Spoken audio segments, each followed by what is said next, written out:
আসসালামু আলাইকুম রহমতুল্লাহ। সুপ্রিয় শিক্ষার্থীবৃন্দ, তোমাদের সবাইকে আবারও শুভেচ্ছা জানাচ্ছি। আমি নীরব মাহমুদ, ইংলিশ টিচার।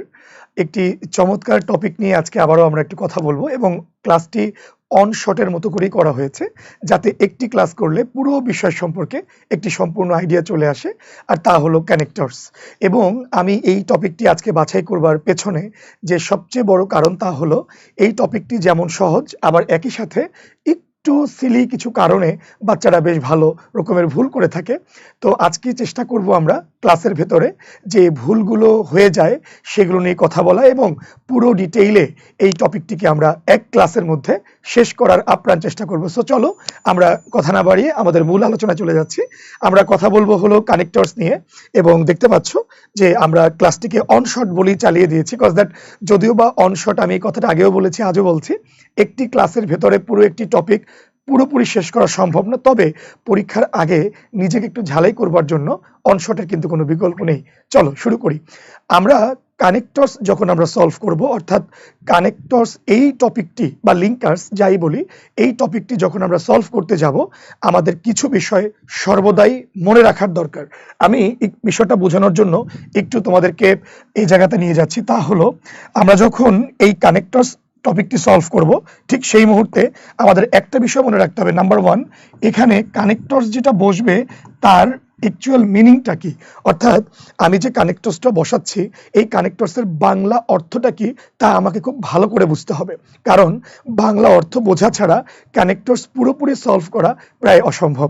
হ্যাঁ, এখন তুমি বলবে স্যার আমি ইংলিশ ভার্সনে পড়ি কিংবা আমি ইংলিশ অনেক ভালো পারি, অবশ্যই তোমাকে স্যালুট করছি।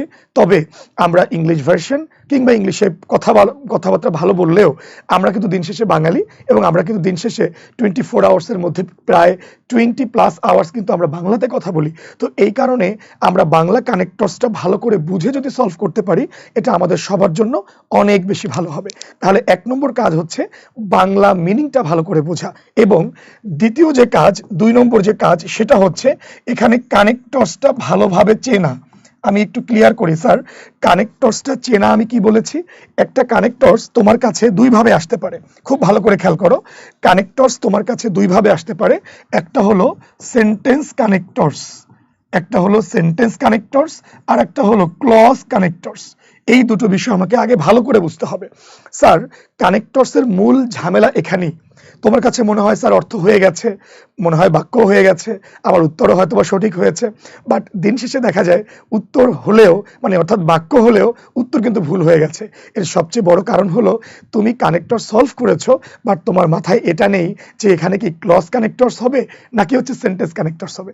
এখন তোমার কোয়েশ্চেন, স্যার আমি কিভাবে বুঝবো এটা সেন্টেন্স কানেক্টরস আর কিভাবে বুঝবো এটা হলো ক্লজ কানেক্টরস? চলো এবার একটু তোমাদেরকে আমি আমার দ্বিতীয় স্লাইডে নিয়ে যাচ্ছি। প্রথম কথা হলো, কানেক্টরস তো বলেই আসলাম দুই ভাবে হতে পারে, একটা হলো ক্লজ কানেক্টরস এবং আরেকটি হলো কি বলো, সেন্টেন্স কানেক্টরস। আচ্ছা, চেনার উপায়টা কি? যদি একদম খুব সহজে বলি, একদম খুব সহজে বললে, যে গ্যাপের পরে একটি কমা থাকবে, আবারও বলছি, যে গ্যাপের পরে একটি কমা থাকবে সেটা হলো সেন্টেন্স কানেক্টরস, এবং যে গ্যাপের পরে কমা থাকবে না তা হলো ক্লজ কানেক্টর। তবে এই কথাটা বলে আমি এড়িয়ে যেতে পারবো না, কারণ এছাড়াও আরো কিছু কথা আছে। আর একটু ভালো করে বুঝিয়ে বলছি।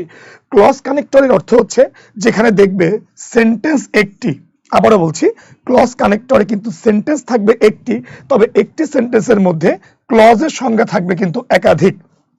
অর্থাৎ সেন্টেন্স থাকবে একটি, কিন্তু ক্লজের সংখ্যা থাকবে কি বলো, একাধিক। অর্থাৎ একটি সেন্টেন্সের মধ্যে একাধিক ক্লজকে তোমাকে কানেক্ট করতে বলবে, এটা হচ্ছে ক্লজ কানেক্টর। এবং ওই যে কথাটা বললাম, গ্যাপের পরে তুমি দেখবে এখানে কোনো কমা ব্যবহৃত হয়নি।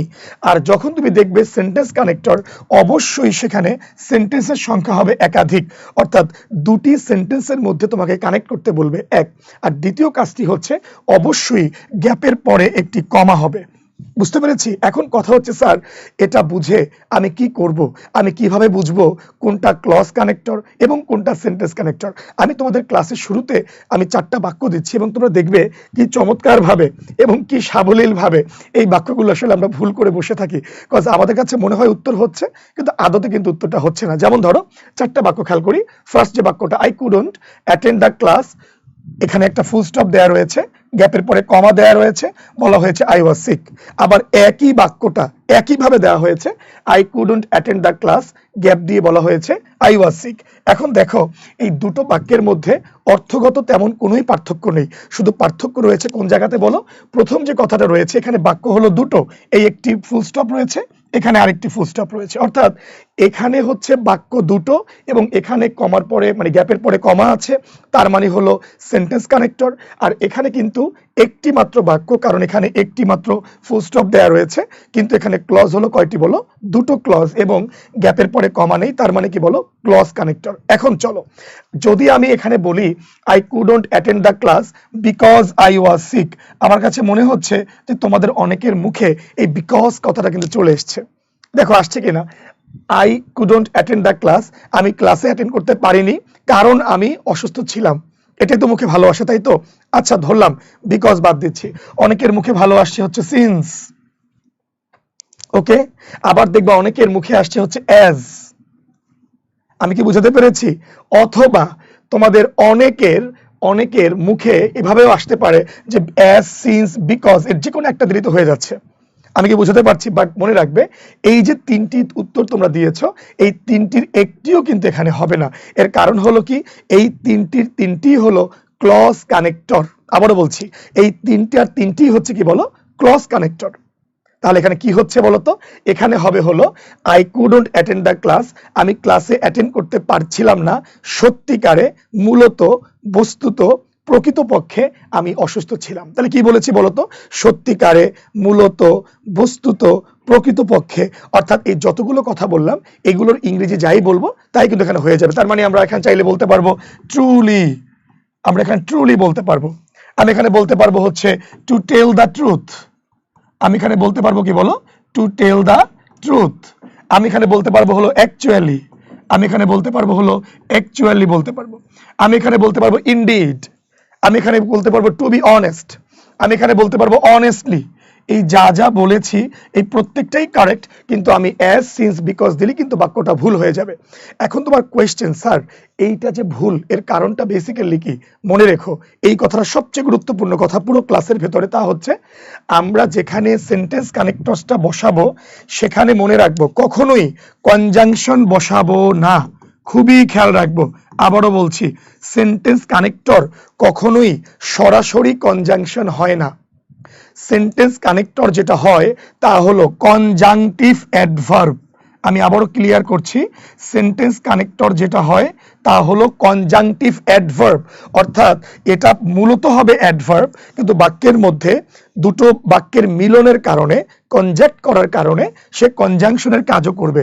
তার মানে তাকে একেবারে একই সাথে কনজাংশন বলা যাবে না, বলতে হবে কনজাংটিভ অ্যাডভার্ব। এখন তুমি দেখো তো স্যার, এই যে অ্যাজ, সিন্স, বিকজ, এগুলো কিন্তু সরাসরি কনজাংশন, একদমই কনজাংশন, কনজাংটিভ অ্যাডভার্ব না। কিন্তু খেয়াল করো, তুমি এখানে যে শব্দগুলো লিখেছো, তুমি যেমন লিখেছো ট্রুলি, এলওয়াই, দেখো এটা হচ্ছে অ্যাডভার্ব হয়েছে, আবার একই সাথে কানেক্ট করেছে, তার মানে কনজাংটিভ অ্যাডভার্ব। আবার তুমি বলেছো টু টেল দ্য ট্রুথ, দেখো এত বড় একটি কথা, ফ্রেজ, এই ফ্রেজটি কিন্তু ঘুরিয়ে পেঁচিয়ে অ্যাডভার্বিয়াল ফ্রেজের কাজ করছে, তাহলে অ্যাডভার্বিয়াল ফ্রেজ এবং একাধারে কানেক্ট করছে, তার মানে কনজাংটিভ অ্যাডভার্ব। আবার যেমন ধরো অ্যাকচুয়ালি, দেখো এলওয়াই আছে, তার মানে অ্যাডভার্ব, আবার কনজাংশন, তার মানে কনজাংটিভ অ্যাডভার্ব। আবার যেমন ধরো অনেস্টলি, এলওয়াই আছে, তার মানে হচ্ছে অ্যাডভার্ব এবং কনজাংশন, তার মানে কনজাংটিভ অ্যাডভার্ব। আমি কি তোমাকে বোঝাতে পেরেছি? তাহলে হলে গিয়ে মুখে যেটা ভালো আসে সেটা উত্তর করা যাবে না, আগে চিন্তা করতে হবে গ্যাপের পরে কমা আছে কি গ্যাপের পরে কমা নেই। যদি গ্যাপের পরে কমা থাকে তাহলে বুঝে নিতে হবে এটা হলো সেন্টেন্স কানেক্টর, আর গ্যাপের পরে যদি কমা না থাকে তাহলে বুঝে নিতে হবে এটা হলো ক্লজ কানেক্টর, এবং এখানে কেবলই কনজাংশন হবে। আর যদি কমা থাকে তাহলে হবে কনজাংটিভ অ্যাডভার্ব। ওকে, এবারে চলো, তার মানে দ্বিতীয় যে বাক্যটা রয়েছে I couldn't attend the class, gap দিয়ে বলা হয়েছে আই ওয়াজ সিক। ইয়েস, তুমি এখানে কিন্তু চাইলে অ্যাজ বলতে পারবে, সিন্স বলতে পারবে, বিকজ বলতে পারবে, অর্থাৎ তুমি যদি এই জায়গাটাতে বলো যে I couldn't attend the class because I was sick, তোমার উত্তর কিন্তু 100% সঠিক হচ্ছে। বাট তুমি যদি আবার এখানে বলো যে I couldn't attend the class truly I was sick, to tell the truth I was sick, honestly I was sick, তাহলে কিন্তু ঠিক হচ্ছে না। কারণ কি বলতো, এখানে বসাবে কি বলো? সরাসরি কনজাংশন, আর এখানে বসাবে কি বলো? Conjunctive adverb. আমি কি তোমাদেরকে বোঝাতে পেরেছি? আই থিঙ্ক তোমরা এই দুটো বাক্য দিয়ে বুঝতে পেরেছো। এখন তোমাদের জন্য আমার একটা ছোট্ট একটি কোয়েশ্চেন, তা হলো এই 3 এবং 4 নম্বর তোমরা একটু চিন্তা করে সলভ করো। ধরো আমি উত্তর দিচ্ছি আই ওয়াজ সিক, আমি অসুস্থ ছিলাম। ওকে, আচ্ছা, পরে বলা হয়েছে dash I joined the class. এখন দেখো তো তোমার মুখে এই মুহূর্তে কি আসছে? I was sick but I joined the class, অর্থাৎ আমি অসুস্থ ছিলাম কিন্তু আমি ক্লাসে জয়েন করেছিলাম, এটাই তো আসছে মুখে। বাট ওই যে বললাম মুখে আসলেই চলবে না, প্রথমে চিন্তা করতে হবে এটা কি আমি কনজাংটিভ অ্যাডভার্ব করতে পেরেছি কি না, এটা প্রথম কোশ্চেন। উত্তর হচ্ছে বাট কখনোই কনজাংটিভ অ্যাডভার্ব না।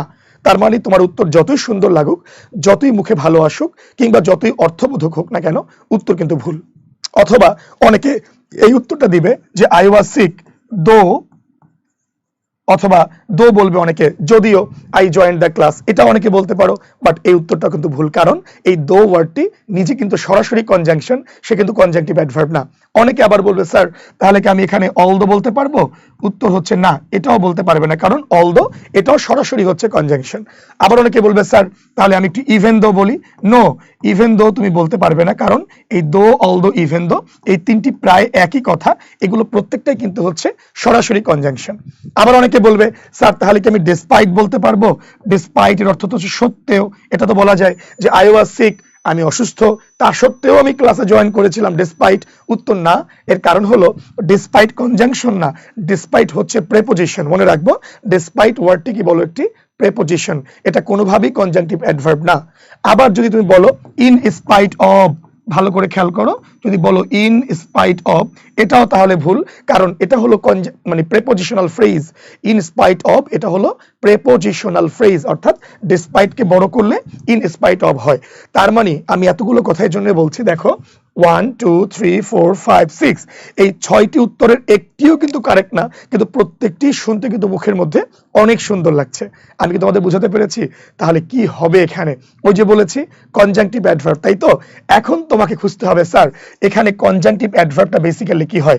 এই জন্যে তোমরা যারা এখন ক্লাস করছো, আমি পুরো ক্লাসে তোমাদেরকে যতগুলো স্লাইড আছে প্রত্যেকটি স্লাইডের ভেতরে তোমাদেরকে বুঝিয়ে দিব যে কোন কোন জায়গাতে আমরা ক্লজ কানেক্টর ব্যবহার করব এবং সেগুলোর অর্থ কি, এবং কোনটা কোনটা ব্যবহার করা সবচেয়ে অ্যাপ্রোপ্রিয়েট, এবং কোন কোন জায়গাতে আমরা সেন্টেন্স কানেক্টর ব্যবহার করব এবং সেটা অ্যাপ্রোপ্রিয়েট হবে, সেগুলো নিয়ে আমরা পুরো ক্লাসে কথা বলবো। অতএব কেউ ক্লাস ছেড়ে যেও না, পুরো ক্লাসটি একদম খাতা কলম নিয়ে বসে সুন্দরভাবে মনোযোগ দিয়ে করো। আমি আশা করি আজকের ক্লাস পুরোটা করলে কানেক্টরসের জগতে তোমার যে প্রবলেমগুলো রয়েছে সেগুলো পুরোপুরি সলভ হওয়া একান্তই উচিত, এবং আসলেই উচিত, এবং হবেই ইনশাল্লাহ। তো চলো এখানে কি উত্তর হচ্ছে, আই ওয়াজ সিক, এখানে আমরা বলবো হলো কি জানো, এখানে বলবো হলো ডিসপাইট দ্যাট।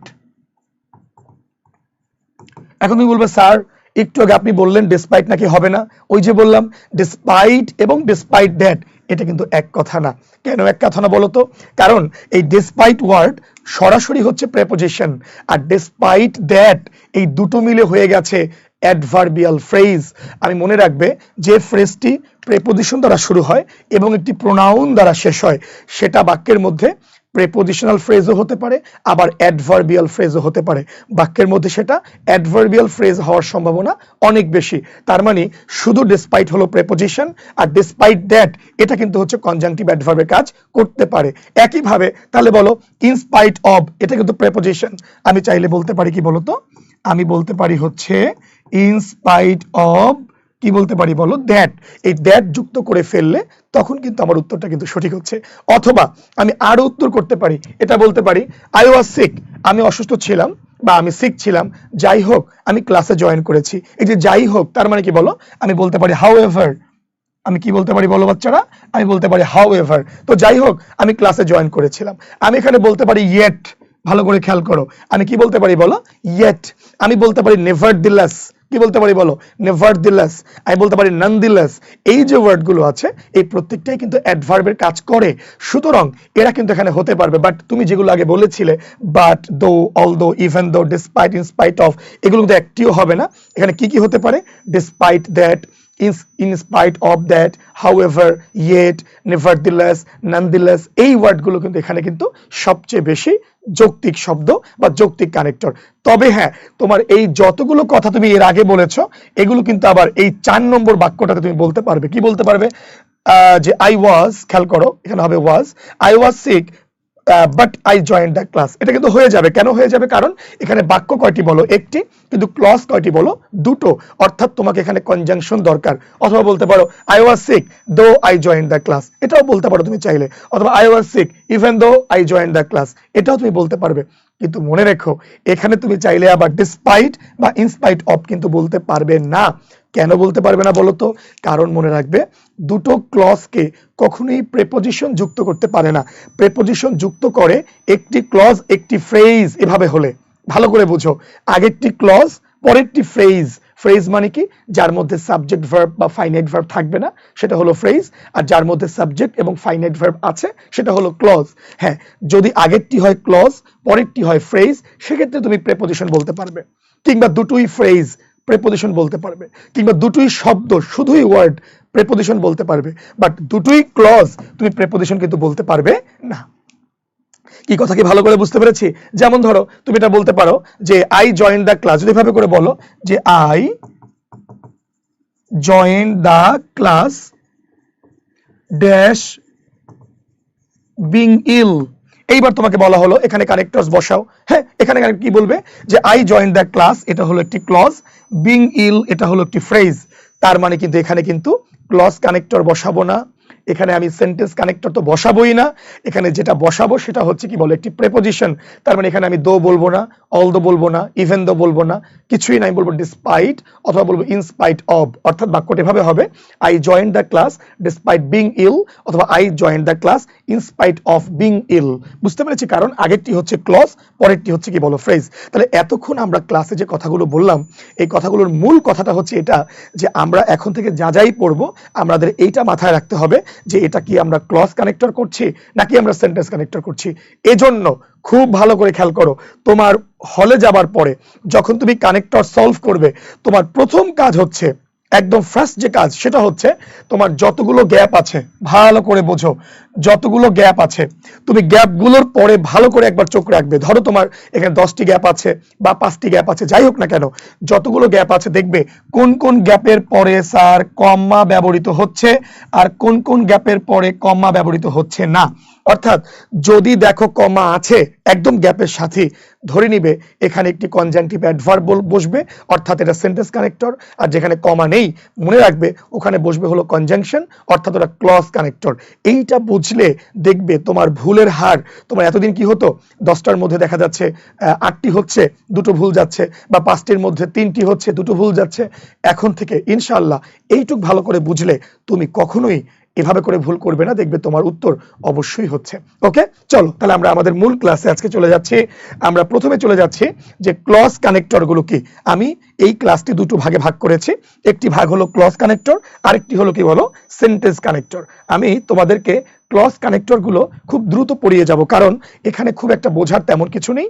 আমরা এখানে চেষ্টা করব অর্থগুলো ভালো করে বলবার জন্য এবং এর ইউজেস গুলো ভালো করে একবার বুঝিয়ে দেওয়ার জন্য, কারণ এটা তুমি ভালো করে জানো, শুধু একবার শোনার ব্যাপার। কিন্তু তোমাকে লম্বা সময় দিব কোথায়? আমি সেন্টেন্স কানেক্টর, কজ ওই জায়গাটাতে দেখবা তুমি কিন্তু বেশ ভালো রকমের ভুল করে বসে থাকো। চলো আমরা আগে যখন দেখব বাংলাতে যে অথবা যারা, এই বাংলা দুটো আমার মুখের মধ্যে ভালো আসছে, যে বা যারা, এবং দেখতে পাচ্ছি ওখানে ব্যক্তিকে বোঝাচ্ছে, কোনো ব্যক্তি অর্থাৎ পার্সনকে বোঝাচ্ছে, এবং বাংলাতে যে বা যারা হচ্ছে, সেই ক্ষেত্রে আমরা অবশ্যই কানেক্টর কি ব্যবহার করব বলো? হু। বুঝতে পেরেছি? তবে মনে রাখবে হু যেখানে বসবে সেই হুটি একই সাথে বাক্যের মধ্যে কানেক্টরের কাজও করে, আবার একই সাথে বাক্যের মধ্যে সাবজেক্টের কাজও কিন্তু করে। কারণ হু হচ্ছে বাক্যে একই সাথে সাবজেক্ট এবং কি বলো? কানেক্টর। আমি লিখে দিয়েছি, অর্থাৎ বাক্যের সাবজেক্টের কাজও করবে এবং এটা তো কানেক্টরসের কাজ করছি, যেটা আমরা পড়ছি। 2 নম্বর, যখন দেখবে বাক্যের মধ্যে যাকে অথবা যাদেরকে অর্থ দিচ্ছে, যেমন I know him, I know him dash you called, অর্থাৎ আমি তাকে চিনি যাকে তুমি কল করেছিলে। আমি তাকে চিনি যাকে তুমি কল করেছিলে। দেখো যাকে অর্থ হচ্ছে এবং সেটা ব্যক্তিকে বোঝাচ্ছে, তার মানে এখানে হবে কি বলো? হুম। এবং আমরা জানি হুম বাক্যের মধ্যে কার কাজ করে বলো? অবজেক্টের কাজ করে। আচ্ছা, এবারে একটা গুরুত্বপূর্ণ কথা, এই যে যা, এই যে যা বললাম, যা এর ইংলিশ হচ্ছে হুইচ। যেমন বলা হলো যে আমি একটি কলম খুঁজছি যা তুমি দেখেছিলে, বা আমি একটি কলম খুঁজছি যা আমি গতকালকে খুঁজছিলাম, এমন কিছু একটা। অর্থাৎ যা কথাটা কিন্তু হুইচের জন্য ব্যবহৃত হয়। তবে এখানে কয়েকটা কথা আছে।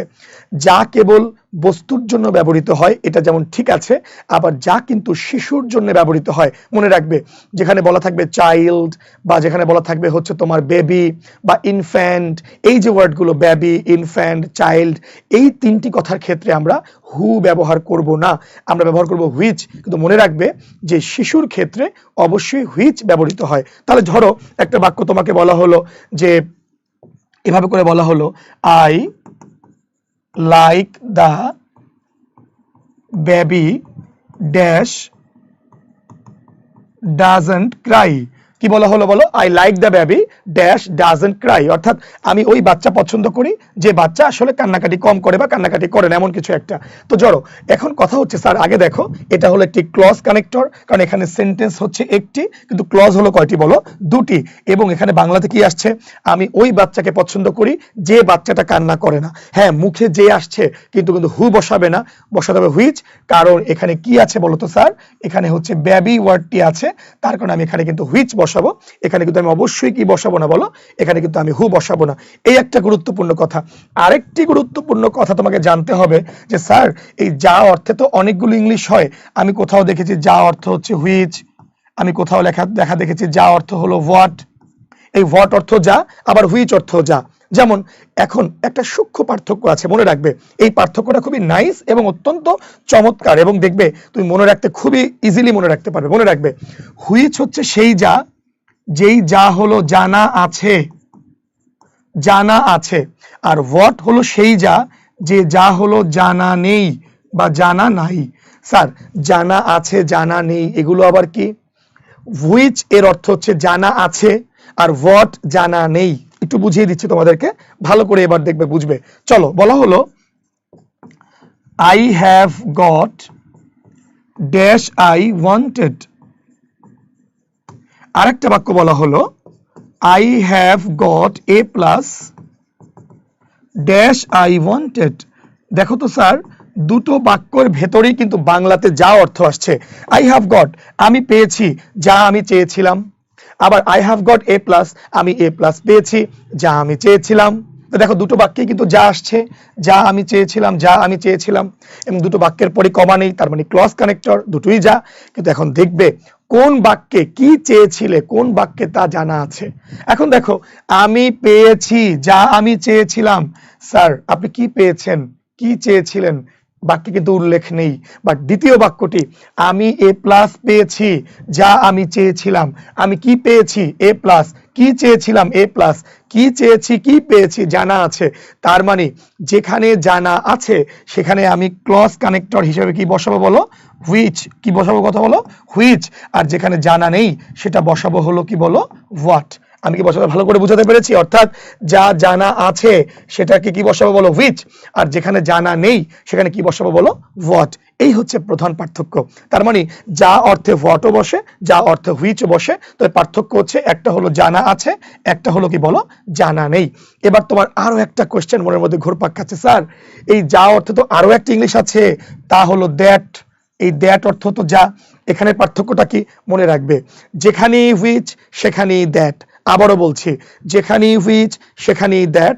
দ্যাটকে ইন্টারচেঞ্জেবলি ব্যবহার করা যায়। আমি এখানে একটা কথা বলে রাখছি ক্লাসের মধ্যে, যেহেতু এটা একটি অনশর্ট ক্লাস, অনশর্ট ক্লাসে অনেক বিস্তারিত ব্যাখ্যা করার জায়গা কিন্তু কম থাকে। মনে রাখবে, তুমি যে ওয়ার্ড কথাটা বললে, এই ওয়ার্ডকে বলা হয় ডাবল রিলেটিভ। আবারও বলছি, ডাবল রিলেটিভ। এই ওয়ার্ড হচ্ছে দ্যাট হুইচের কম্বিনেশন, অর্থাৎ দ্যাট এবং হুইচকে একত্রে করলে ওয়ার্ড হয়। এর কারণ হচ্ছে দেখো, তুমি যেখানেই ওয়ার্ড ব্যবহার করবে সেখানে দেখবে দ্যাট হুইচকে ব্যবহার করা যায়। কিরকম? যেমন ধরো, যদি আমি এখানে ওয়ার্ডকে বাদ দিয়ে লিখি, দ্যাট হুইচ একসাথে লিখি, দেখো তো বাক্যটা হয় কিনা? I have got that which I wanted, দেখো তো হচ্ছে কিনা, I have got that which I wanted, এই দ্যাট হুইচকে একবারে লিখে কি দিয়ে বলো হোয়াট, তার মানে হোয়াটকে বলা হয় ডাবল রিলেটিভ, অর্থাৎ সে দুটো রিলেটিভের কাজ একবারে করে। এরকম অনেক ব্যাখ্যা আছে স্যার, যেগুলো আমি অনশট ক্লাসে দিতে পারছি না, কারণ আমাদের সময় খুবই কম এবং সামনে পরীক্ষা, এই কারণে হচ্ছে আমি ব্যাখ্যাগুলো দিচ্ছি না।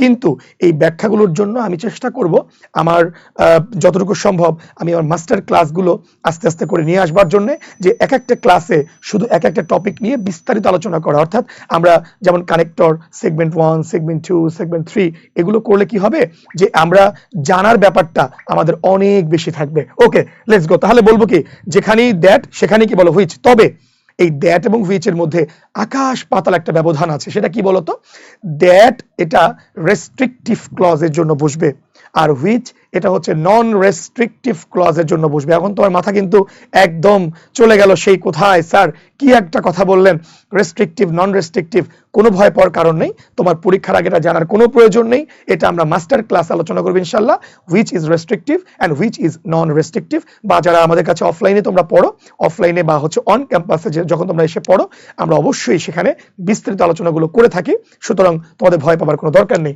তো চলো তাহলে আমরা যা বললাম, যা এর তিনটে ইংলিশ বললাম, একটা হলো হুইচ, একটা হলো দ্যাট, একটা হলো হোয়াট। আশা করি তিনটার ব্যবহার তোমরা ভালো করে বুঝতে পেরেছো। এরপরে আসো আমরা এখানে আলোচনা করব হুজ। মনে রাখবে যার, এই যার কথা যখন বলবো, মুখে যখন যার কথা আসবে, যার, আমি এই কলমটি আমার একটি লাল কলম আছে, আমার একটি কলম আছে যার কালার লাল, আমার একটি কলম আছে যার কালার কালো, এই যে যার, ঠিক আছে, আমি একটি ছেলেকে চিনি যার ভাই এখানে এসেছিলেন, অর্থাৎ যার, এই যার কথাটা যখন আসবে আমরা কি বলবো বলো, হুজ বলবো। তবে পরীক্ষার হলে এটাকে শর্টকাট সলভ করার জন্য দেখবে হুজ যেখানেই বসবে সেই ক্লজের আগেরটা হবে নাউন, পরে একটা হবে নাউন, অর্থাৎ হুজ অলওয়েজ বসবে দুই নাউনের মাঝে। আবারও বলছি, যখন তুমি দেখবে যে আগেও নাউন আছে এবং পরেও নাউন আছে, এর মাঝখানে হবে হলো কি বলো, হুজ। যেমন ধরো বলা হলো I studied in a classroom, ভালো করে খেয়াল করো, I studied in a classroom dash one part অথবা উইন্ডো ওয়াজ ওপেন, অর্থাৎ আমি এমন একটি ক্লাসরুমে ক্লাস করছিলাম যার এক পাশ ছিল খোলা বা হচ্ছে তার জানালা ছিল খোলা, হোয়াট এভার। এখন দেখো আমরা এটা সলভ করবার সময় আগে তো মুখে বাংলা বলবো, আমি এমন একটি ক্লাসরুমে ক্লাস করছিলাম যার জানালা ছিল খোলা, এটাও বলা যায়, যার দিয়ে হুজ বলবো। আবার চেক করবে আ ক্লাসরুম, দেখো এটাও কিন্তু একটা নাউন, আবার ওয়ান পার্ট এটাও কিন্তু কি বলে একটি নাউন। তাহলে মনে রাখবে গ্যাপের আগেও নাউন, পরেও নাউন, মাঝখানে যার, তার মানে কি হবে কথা বলো, আনসারটা 100% কি হবে বলো, হুজ। তুমি যদি ভাবে চিন্তা করে করে উত্তর দাও 100% তোমার ভুল হবার কোনো কারণ থাকে না। কিন্তু ওই যে বললাম, তুমি যখন উত্তর দিতে চাও তখন তুমি চিন্তা করো কি, স্যার ক্লাসরুম তো একটা বস্তুবাচক, তার মানে বোধহয় এখানে হুইচ হবে, তুমি কিন্তু হুইচ উত্তর দিয়ে চলে আসো অনেকে, কারণ বস্তুবাচকটাই হুইচ চিন্তা করো, তুমি একদম ডিপ চিন্তা তুমি করো না। সো এই চিন্তাগুলো করে কিন্তু উত্তর দেয়া কিন্তু যাবে না। আমি কি বুঝাতে পেরেছি? এরপরে আসো, মনে রাখবে স্যার আমরা তো জানতাম এই বাটের অর্থ হচ্ছে কিন্তু, স্যার আপনি লিখে ফেলেছেন এই বাট অর্থ যে না অথবা যা না, স্যার এগুলো আবার কি? হ্যাঁ তুমি ঠিক ধরেছো, মনে রাখবে বাটের অনেকগুলো চেহারা আছে। আবারও বলছি, একটু মনোযোগ দিয়ে শোনো এই কথাটা, যদিও বলছি বললাম অন শর্ট ক্লাসে বিস্তারিত বলবো না, খুব শর্ট একটা কথা বলছি। বাটের অনেকগুলো বাংলা অর্থ আছে। বাট অর্থ কিন্তু হয়, বাট অর্থ যে না অথবা জানা, যে না জানা মানে কি, এমন কেউ নেই যে তার মাকে ভালোবাসেন না, এই যে না, কথা কি বুঝতে পেরেছি? এমন কিছু নেই যা একদিন প্রকাশিত হয় না, যা না, এই যে না জানা অর্থ কিন্তু বাট ব্যবহৃত হয়। আবার এই বাট এর অর্থ হচ্ছে ছাড়া, অর্থাৎ ব্যতীত, উইদাউট অর্থ কিন্তু বাট ব্যবহৃত কিন্তু হয়। আবার বাট এর অর্থ একমাত্র, যেমন he is but a teacher, তিনি কেবলই একজন শিক্ষক, একমাত্র একজন শিক্ষক, এখানে কি বাট কিন্তু কেবল একমাত্র অর্থ ব্যবহৃত হয়। আবার বাট এর অর্থ কিন্তু কোনো কিছু চিন্তা করা, কিন্তু করা, বা কোনো কিছু দোদুল্যমান অবস্থায় থাকা, ডিলেমার মধ্যে থাকা, এমন অর্থ কিন্তু বাট ব্যবহৃত হয়। তো আমরা ওদিকে যাব না, মনে রাখবো যেখানে যে না অথবা যা না যেখানে হবে সেখানে আমরা বাট বসাবো। এখন প্রশ্ন, স্যার আমি যে না জানা বাট বসাবো কেন? কারণ স্যার যে না তো হচ্ছে হু ডাজ নট বললেই তো চলে, আমি হচ্ছে বাট কেন বসাবো? আবার যা না এর ক্ষেত্রে তো স্যার আমি হচ্ছে হুইচ ডাজ নট বসাতে পারি, আমি কেন হচ্ছে আপনার বাট বসাবো? ইয়েস, এখানেই চমৎকার কথা। তোমাকে বসাতে বলা হয়েছে কানেক্টরস, কানেক্টরের মধ্যে তুমি কোনো ভার্ব ব্যবহার করতে পারবে না স্যার। তাহলে দেখো হু এর সাথে ডাজ নট, এটা একটা ভার্ব, তো মনে রাখবে এই হু ডাজ নট কে ব্যবহার করতে না চাইলেই তুমি কি ব্যবহার করবে বলো, বাট। এই হু ডাজ নট এর একত্রে এক কথায় কি বলো, বাট। আবার হুইচ ডাজ নট কে তুমি একত্রে ব্যবহার করতে চাইলে কি ব্যবহার করবে বলো, বাট। এখন ধরো তোমাকে আমি একটি বাংলা বাক্য দিয়ে বুঝিয়ে দিচ্ছি। যেমন ধরো বলা হলো there is no mother dash loves her child. এমন কোনো মা নেই যে তার সন্তানকে ভালোবাসেন না, এমন কোনো মা নেই যিনি তার সন্তানকে কি করেন না বলো, ভালোবাসেন না। আচ্ছা ওকে, এখন আমি তোমাকে আরেকটা কথা বলি, যেখানে বাট বসাবে একটা শর্টকাট টেকনিক আছে, সেটা কি বলতো, যখন দেখবে ওই বাক্যে একটা নেগেটিভ ওয়ার্ড আছে, নেগেটিভ ওয়ার্ড বলতে কি বোঝাচ্ছি, no, not, scarcely, barely, seldom, no sooner, এমন কোনো নেগেটিভ একটা ওয়ার্ড। ওকে, এরপরে দেখবে নাউন আছে, যখন দেখবে নেগেটিভ ওয়ার্ড আছে, নাউন আছে, 100% তারপরের ওয়ার্ডটা কি হবে বলো, বাট। এখন দেখি মিলাই আমাদের কথাগুলো মিলছে কিনা। দেখো প্রথমে আমরা কি দেখছি, নো মাদার, দেখো নো এটা হচ্ছে একটা নেগেটিভ ওয়ার্ড, মাদার এটা হচ্ছে একটা নাউন, তাহলে নেগেটিভ ওয়ার্ড পেলাম, নাউন পেলাম। এবার আমি দেখবো বাংলা অর্থ ঠিক আছে কিনা। এমন কেউ মা নেই যে তার সন্তানকে ভালোবাসে না, ঠিক আছে। তো যে না, আমি কিন্তু এখানে কানেক্টরস বসাচ্ছি, ভার্ব বসাচ্ছি না। সো আমি একবার এখানে কি বসাবো কথা বলো, বাট। তবে, তবে যদি এই বাক্যটা এভাবে দেয়া থাকতো, there is no mother dash does not love her child, বাক্যের মধ্যে ডাজ নট দেয়াই আছে। যখন দেখবে বাক্যের মধ্যে ডাজ নট কথাটা দেয়া রয়েছে, তখন তুমি আর বাট বসাবে না। কারণ কি, বাট বসালে তার মধ্যে কিন্তু ডাজন্ট কথাটা কিন্তু চলে আসে, তখন তুমি গিয়ে বলবে who doesn't love her child. এই হু ডাজ নট কে একত্রে বললে তুমি বলবে কি বলো, বাট। আর ডাজন্ট দেয়া থাকলে তুমি বলবে কি বলো, হু। আশা করি তোমরা বুঝতে পেরে গেছো। এরপরে আসো, এমন, এমন অর্থে অ্যাজ বসবে। স্যার এমন অর্থ মানে কি, আমি এমন একটি ড্রেস পরেছি যা তুমি গতকাল পরেছিলে, এমন অর্থে কি আসবে বলো, অ্যাজ। এখন ধরো শর্টকাট হচ্ছে কি, যখন দেখবে যে আগে দা সেম আছে অথবা সাচ, সেম অথবা সাচ আছে, এরপরে একটা নাউন আছে, এর মাঝে যা বসবে কি হবে বলো, অ্যাজ। ভালো করে খেয়াল করো, ধরো বলা হলো আই ওয়্যার, অর্থাৎ আমি পরিধান করেছি, the same dress, I wear the same dress dash you wear বা ইউ ওর বা ইউ ওর্ন, এমন কিছু একটা। কারণ ওয়্যার কে হচ্ছে তো আমরা ওয়্যার ওর ওন বলতে পারি, কোনো সমস্যা নেই। আচ্ছা, তাহলে যে কথা বলছিলাম যে I wear the same dress dash you wear. এখন দেখো আমরা দেখতে পাচ্ছি নাউনের পূর্বে নাউনের পূর্বে হচ্ছে দ্য সেম কথাটা রয়েছে, এরপরে হচ্ছে ড্রেস একটা নাউন রয়েছে, অবশ্যই আমি এখানে কি বসাবো বলো, অ্যাজ। আমার মনে হয় আমরা বুঝতে পেরে গেছি। এরপরে আসো আরো কিছু আমরা ক্লজ কানেক্টর দেখছি। এই স্লাইডে যেগুলো আছে এগুলো আমরা খুব দ্রুত যাব, কজ একদমই সহজ। আমরা জানি স্থান বুঝালে যেখানে ওয়্যার বসে, সময় বুঝালে আমরা কি যখন ওয়েন বসে, কারণ বুঝালে মানে কেন হোয়াই বসে, ধরন বুঝালে কিভাবে কাজটি হয়েছে হাউ বসে। এই চারটা কিন্তু তোমার খুব একটা সময় নিয়ে পড়তে হবে না, এগুলো আমরা জানি যে হোয়েন, হোয়াই, হাউ, হ্যাঁ এগুলো হচ্ছে কোথায় কোথায় বসে, সেগুলো আমরা সবাই জানি। এরপরে আসো, তোমার প্রবলেম হবে এই দুটো নিয়ে, যে স্যার যে হচ্ছে এই দুটো না, সরি, এই ইফ এবং ইন কেস, এই যে ইফ এবং ইন কেস এই দুটো নিয়ে প্রবলেম হবে। স্যার কেন, যে স্যার দেখেন ইফ অর্থ যদি, আবার ইন কেস এর অর্থ কিন্তু যদি। আমি স্যার কিভাবে বুঝবো যে যদি অর্থে ইফ কোথায় বসবে, যদি অর্থে ইন কেস কোথায় বসবে?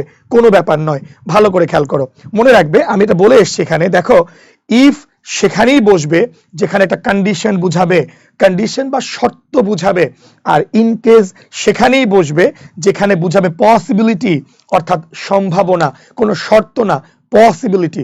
একটু বাংলাতে বুঝাই, ধরো বলা হলো যদি তুমি যাও তবে আমি আসব, তাহলে দেখো তো আমার যাওয়া তোমার আসার সাথে শর্ত যুক্ত হয়েছে, যদি তুমি যাও তবে আমি আসব, অর্থাৎ আমার যাওয়া তোমার আসা শর্তযুক্ত, কন্ডিশনাল, তুমি না আসলে আমি যাব না। সো ওইখানে কিন্তু হবে কি বলো, ইফ। আবার বলা হলো তুমি নাম্বারটা লিখে রাখো যদি ভুলে যাও, বা হচ্ছে তুমি ছাতাটা নিয়ে যাও যদি বৃষ্টি হয়। এখন দেখো তুমি ভুলে যাবে, এটা কি শিওর? না, সম্ভাবনা আছে ভুলবার। অথবা বৃষ্টি হবে, এটা কি শিওর? না, বৃষ্টি হবার কি আছে? পসিবিলিটি আছে। যদি এমন কোনো পসিবিলিটি, সম্ভাবনা যদি অর্থে ব্যবহৃত হয়, সেক্ষেত্রে হচ্ছে আমরা ইফ না বলে বলবো কি বলো? In case. তাহলে বুঝতে পেরেছে কিনা যে যদি অর্থে ইফও ব্যবহৃত হয়, আবার যদি অর্থে ইন কেসও ব্যবহৃত হয়, একটি হলো শর্ত বুঝাবে এবং আরেকটি হলো সম্ভাবনা বুঝাবে। এবং আসো আনলেস, এটা খুবই ইজি। আনলেস হলো এই ইফের নেগেটিভ, অর্থাৎ আবারও বলছি, ইফকে নেগেটিভ করলে কি হয় বলো? আনলেস। অর্থাৎ তুমি যেখানে বলবে ইফ নট, আবারও বলছি, তুমি তো কানেক্টরসে তো নট ব্যবহার করতে পারবে না, বা পারবে না তা না, নট ব্যবহার করা যায়, তবে একবারে আনলেস ব্যবহার করা ভালো। কথা কি বুঝতে পেরেছি? তাহলে মনে রাখবে, যেখানে যদি না হবে এবং ইফ নট অর্থে আমরা কি ব্যবহার করব বলো? আনলেস ব্যবহার করব। ওখানে খুব একটা সময় লাগলো না, আমরা এই স্লাইডটা ভালো করে পড়বো। চলো, যখন দেখবে যেন অর্থ, খুব খেয়াল, খুবই খেয়াল, যেন কি অর্থ বললাম? যেন। সে এমন ভাবে কথা বলছে যেন সে এটা করতে পারবে, সে এমন ভাবে ডেকেছে যেন সে আমাকে চিনে, এমন কিছু একটা। যখন দেখবে যেন অর্থ হয়েছে, সেখানে অ্যাজ ইফ অথবা অ্যাজ দো এই দুটো কানেক্টর তুমি ব্যবহার করতে পারবে। তবে একটা শর্টকাট নিয়ম আছে, সেটা কি বলতো? তুমি দেখবে যে গ্যাপে তুমি কানেক্টরসটা বসাচ্ছ, এই গ্যাপের আগে পরে কোন টেন্সের ব্যবহার হয়েছে। যদি আগে হয় V1, V1 অর্থ ভার্বের প্রেজেন্ট ইনডেফিনিট টেন্স। আর যদি পরে হয় V2, V2 হচ্ছে ভার্বের পাস্ট ইনডেফিনিট টেন্স। অর্থাৎ যদি আগে হয় প্রেজেন্ট ইনডেফিনিট এবং পরে হয় পাস্ট ইনডেফিনিট, সেই ক্ষেত্রে আমরা মাঝে কি বসাবো? অ্যাজ ইফ অথবা কি বলো? As though. অথবা যদি আগে হয় পাস্ট ইনডেফিনিট এবং পরে হয় হলো পাস্ট পারফেক্ট, অর্থাৎ had plus V3 past perfect. অর্থাৎ যদি আগে হয় পাস্ট ইনডেফিনিট এবং পরে হয় পাস্ট পারফেক্ট, সেক্ষেত্রে তোমরা মাঝে কি বসাবে বলো? অ্যাজ ইফ অথবা কি বলো? As though. তবে একটা গুরুত্বপূর্ণ কথা তোমাদেরকে বলছি, এই অ্যাজ ইফ অ্যাজ দো নিয়ে প্রায় 20 থেকে 25 মিনিটসের একটা চমৎকার কথা বলা যায়। আমরা জানি অ্যাজ ইফ এর পরে ওয়াজ বসে না, ওয়্যার বসে। আমরা জানি অ্যাজ ইফ এর আগে প্রেজেন্ট ইনডেফিনিট হলে পরে পাস্ট ইনডেফিনিট। এই কথাগুলোর অনেক ব্যতিক্রম আছে স্যার, কারণ এটা হলো একটা সাবজাংটিভ, এবং সাবজাংটিভটা ভালো করে বুঝতে হলে তোমাকে একটু আমেরিকান এবং ব্রিটিশ ইংলিশ নিয়ে একটু আলোচনা করতে হবে। ওই যে বললাম, আমাদের অন শর্ট ক্লাসে এগুলো আমরা আলোচনা করছি না, কজ একদমই অল্প সময়ের ভেতরে তোমাকে ঘুচিয়ে দেওয়াটাই হচ্ছে অন শর্ট ক্লাসের কাজ। বাট বিস্তারিত জানার জন্য, বোঝার জন্য, ক্লাসটা উপভোগ করবার জন্য, আরেকটু এনজয়েবল করবার জন্য তোমাকে অবশ্যই পুরো ক্লাসটা তোমাকে কিন্তু মনোযোগ দিয়ে করতে হবে। যাক, আমি এইটুকু কথা বুঝিয়ে দিচ্ছি। যেন অর্থে অ্যাজ ইফ বা অ্যাজ দো, যখন দেখবে আগে হয়েছে প্রেজেন্ট ইনডেফিনিট, পরে হয়েছে পাস্ট ইনডেফিনিট, অথবা আগে পাস্ট ইনডেফিনিট পরে হয়েছে পাস্ট পারফেক্ট, তুমি বলবে কি বলো? অ্যাজ ইফ অথবা অ্যাজ দো। কারণ বা যেহেতু আমরা বুঝতেই পারছি, এখানে অ্যাজ, বিকজ, সিন্স তিনটেই বসাতে পারবো। যদিও, যদিও মানে কি বলো? যদিও মানে হচ্ছে আমরা বলবো দো, অল দো, ইভেন দো। এটা কখন হয়? কোনো কাজ যদি আশানুরূপ না হয়, সেটা আবার কি স্যার? চেয়েছো একটা, পেয়েছো আর একটা, হয়েছে একটা, চেয়েছিলে আর একটা, আশা অনুযায়ী কাজটি হয়নি, আশানুরূপ হয়নি, এমন কিছু বোঝালে কি হবে বলো? দো, অল দো, ইভেন দো। যেমন সে অনেক পড়াশোনা করেছে যদিও সে ভালো করেনি। তাহলে বলো তো, পড়াশোনা করেছে কেন? ভালো করার আশা নিয়ে, তাই না? তো ভালো করেনি তার মানে কি? তার আশানুরূপ হয়নি। তো এখানে কি বসবে বলো? দো। আচ্ছা, ওকে, এরপরে আসো, যতক্ষণ অথবা যতক্ষণ না পর্যন্ত। আমরা জানি টিল অথবা কি বলো? আনটিল। এখানে অপেক্ষা করো যতক্ষণ না পর্যন্ত আমি আসি। আমি এখানে দ্রুত কেন যাচ্ছি? কারণ এইগুলো হচ্ছে ক্লজ কানেক্টর, এগুলো আমরা মোটামুটি বুঝে যাব। এরপরে আসো, পূর্বে বুঝাতে বিফোর, পরে বুঝাতে আফটার, এগুলো আমরা সবাই জানি। তবে বিফোর আফটারের রুলটাও একটু জেনে আসি। বিফোর যখন বসবে, আগে হবে পাস্ট পারফেক্ট, পরে হবে পাস্ট ইনডেফিনিট, এগুলো আমরা সবাই জানি।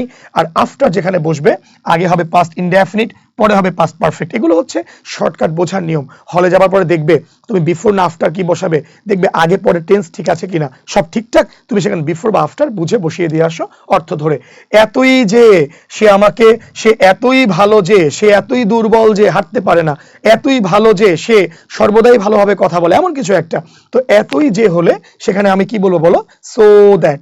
অর্থাৎ সো দ্যাট হচ্ছে এতই যে এর অর্থ, এতই যে এর কানেক্টর। এখন কথাটা ভালো করে খেয়াল রাখো, শর্টকাট হচ্ছে দেখবে গ্যাপের পরে সো দ্যাট যেখানে বসবে, গ্যাপের পরে দেখবে ক্যান অথবা কুড, মে অথবা মাইট, এবং এরপরে ভার্বের বেস ফর্ম V0, ভার্বের বেস ফর্ম আছে কিনা। ক্যান, কুড, মে, মাইট, ভার্বের বেস ফর্ম থাকলে, আর যদি এতই যে অর্থ হয়, এখানে কি বসবে বলো? So that. আচ্ছা, যখন দেখবে বাংলাতে হয়েছে যাতে, যাতে, এই দ্রুত লিখে ফেলো, যাতে লেখা শেষ করতে পারো। ভালো করে পড়ো যাতে তুমি এ প্লাসটা পাও। এই যাতে অর্থ যখন হবে তখন কিন্তু সো দ্যাট না, কি বলে বলো, সো দ্যাট। এখানে কিন্তু অনেক ব্যাখ্যা আমি যে বললাম, আমি অনশর্ট ক্লাসের জন্য ব্যাখ্যাগুলো দিচ্ছি না। মনে রাখবে সো দ্যাট যখন তুমি বলবে আর তুমি যখন সো দ্যাট বলবে, দুটোর মধ্যে অনেক বড় একটা পার্থক্য। এটা হচ্ছে পার্টস অফ স্পিচের ক্ষেত্রে অনেক বড় পার্থক্য। যেমন সো দ্যাট বললে সোটা হচ্ছে অ্যাডভার্ব, এই দ্যাট হলো কনজাংশন, আবার সো দ্যাট বললে হচ্ছে কনজাংশন ফ্রেজ। এরকম অনেক ব্যাপার স্যাপার আছে। এবং আমি তোমাদেরকে বললাম যে সো দ্যাটের মাঝে যেটা ফাঁকা দেখতে পাচ্ছি ডট ডট, এখানে কি বসবে স্যার, এখানে কেন নাউন বসবে না, কেন অ্যাডজেক্টিভ বসবে, অনেক বড় আলোচনা। আমি যাচ্ছি না, কজ পরীক্ষার সামনে একদমই অল্প পড়া দিয়ে এটা ক্লাসটি শেষ করতে চাচ্ছি। এগুলো আমরা ক্লাসে আলোচনা করব। আসো, যাতে না, মনে রাখবে সো দ্যাটের নেগেটিভ হচ্ছে লেস্ট। যাতে না, যাতে না অর্থে, অর্থাৎ দ্রুত হাঁটো, যাতে না তুমি ট্রেন মিস করো, তাড়াতাড়ি লেখো, যাতে না হচ্ছে তুমি লেখা শেষ না করতে পারো, এমন কিছু একটা। তবে মনে রাখবে যাতে না বলবার জন্য গ্যাপের পরে দেখবে শুড অথবা মাইট এবং ভার্বের বেস ফর্ম আছে কিনা। আবারও বলছি, শুড প্লাস ভার্বের বেস ফর্ম অথবা মাইট প্লাস ভার্বের বেস ফর্ম। আবার মনে রাখবে এই যে আমরা বললাম লেস থাকলে তারপরে শুডের পরে ভার্বের বেস ফর্ম বসে স্যার, এটা কিন্তু হচ্ছে আমেরিকান নিয়ম। হ্যাঁ, এটা আমেরিকান নিয়ম, অর্থাৎ ব্রিটিশরা এখানে শুড ব্যবহার করেন না, তারা শুধু ভার্বের বেস ফর্ম ব্যবহার করেন। আর আমেরিকানরা এখানে শুড প্লাস ভার্বের বেস ফর্ম ব্যবহার করেন। এইটা হচ্ছে সাবজেক্টিভের মজা। আর এই যে শুড, এই শুডটাকে বলা হয় পুটেটিভ শুড। যদিও বা অনশর্ট ক্লাস এইটুক না বললে তো আর হয় না, পুটেটিভ শুড। এই পুটেটিভ শুডের এইটা হচ্ছে একটা সাবজেক্টিভের টার্ম। আমরা যখন সাবজেক্টিভ ভালো করে আলোচনা করবো ইনশাআল্লাহ আমাদের বিস্তারিত ক্লাসে, তখন আমরা এগুলো কথাবার্তা বলবো। তো যাক, হোয়াট এভার, গ্যাপের পরে যখন দেখবো শুড প্লাস ভার্বের বেস ফর্ম, মাইট প্লাস ভার্বের বেস ফর্ম, সেখানে আমরা লিস্ট আমরা নিয়ে আসবো। এবারে আসো, যেই মাত্র যখন দেখবে no sooner had then, scarcely had when, hardly had before, এগুলো আমরা জানি, ওখানে আমরা কি বসাবো বলো, দেন। অর্থাৎ নো সুনার থাকলে আমরা কি বসাবো বলো, দেন। এখানে দেন হচ্ছে আমরা কনজাংশন হিসেবে বসাবো। তো মনে রাখবো স্যার, দেন এবং দেন পার্থক্যটা কোথায়, একটা এ এবং একটা ই। দেখো, দেখতে মনে হচ্ছে এ এবং ই, কিন্তু পার্থক্য অনেক বেশি। একটি অ্যাডভার্ব, একটি কনজাংশন, আরেকটি অ্যাডভার্ব, আরেকটি প্রেপোজিশন।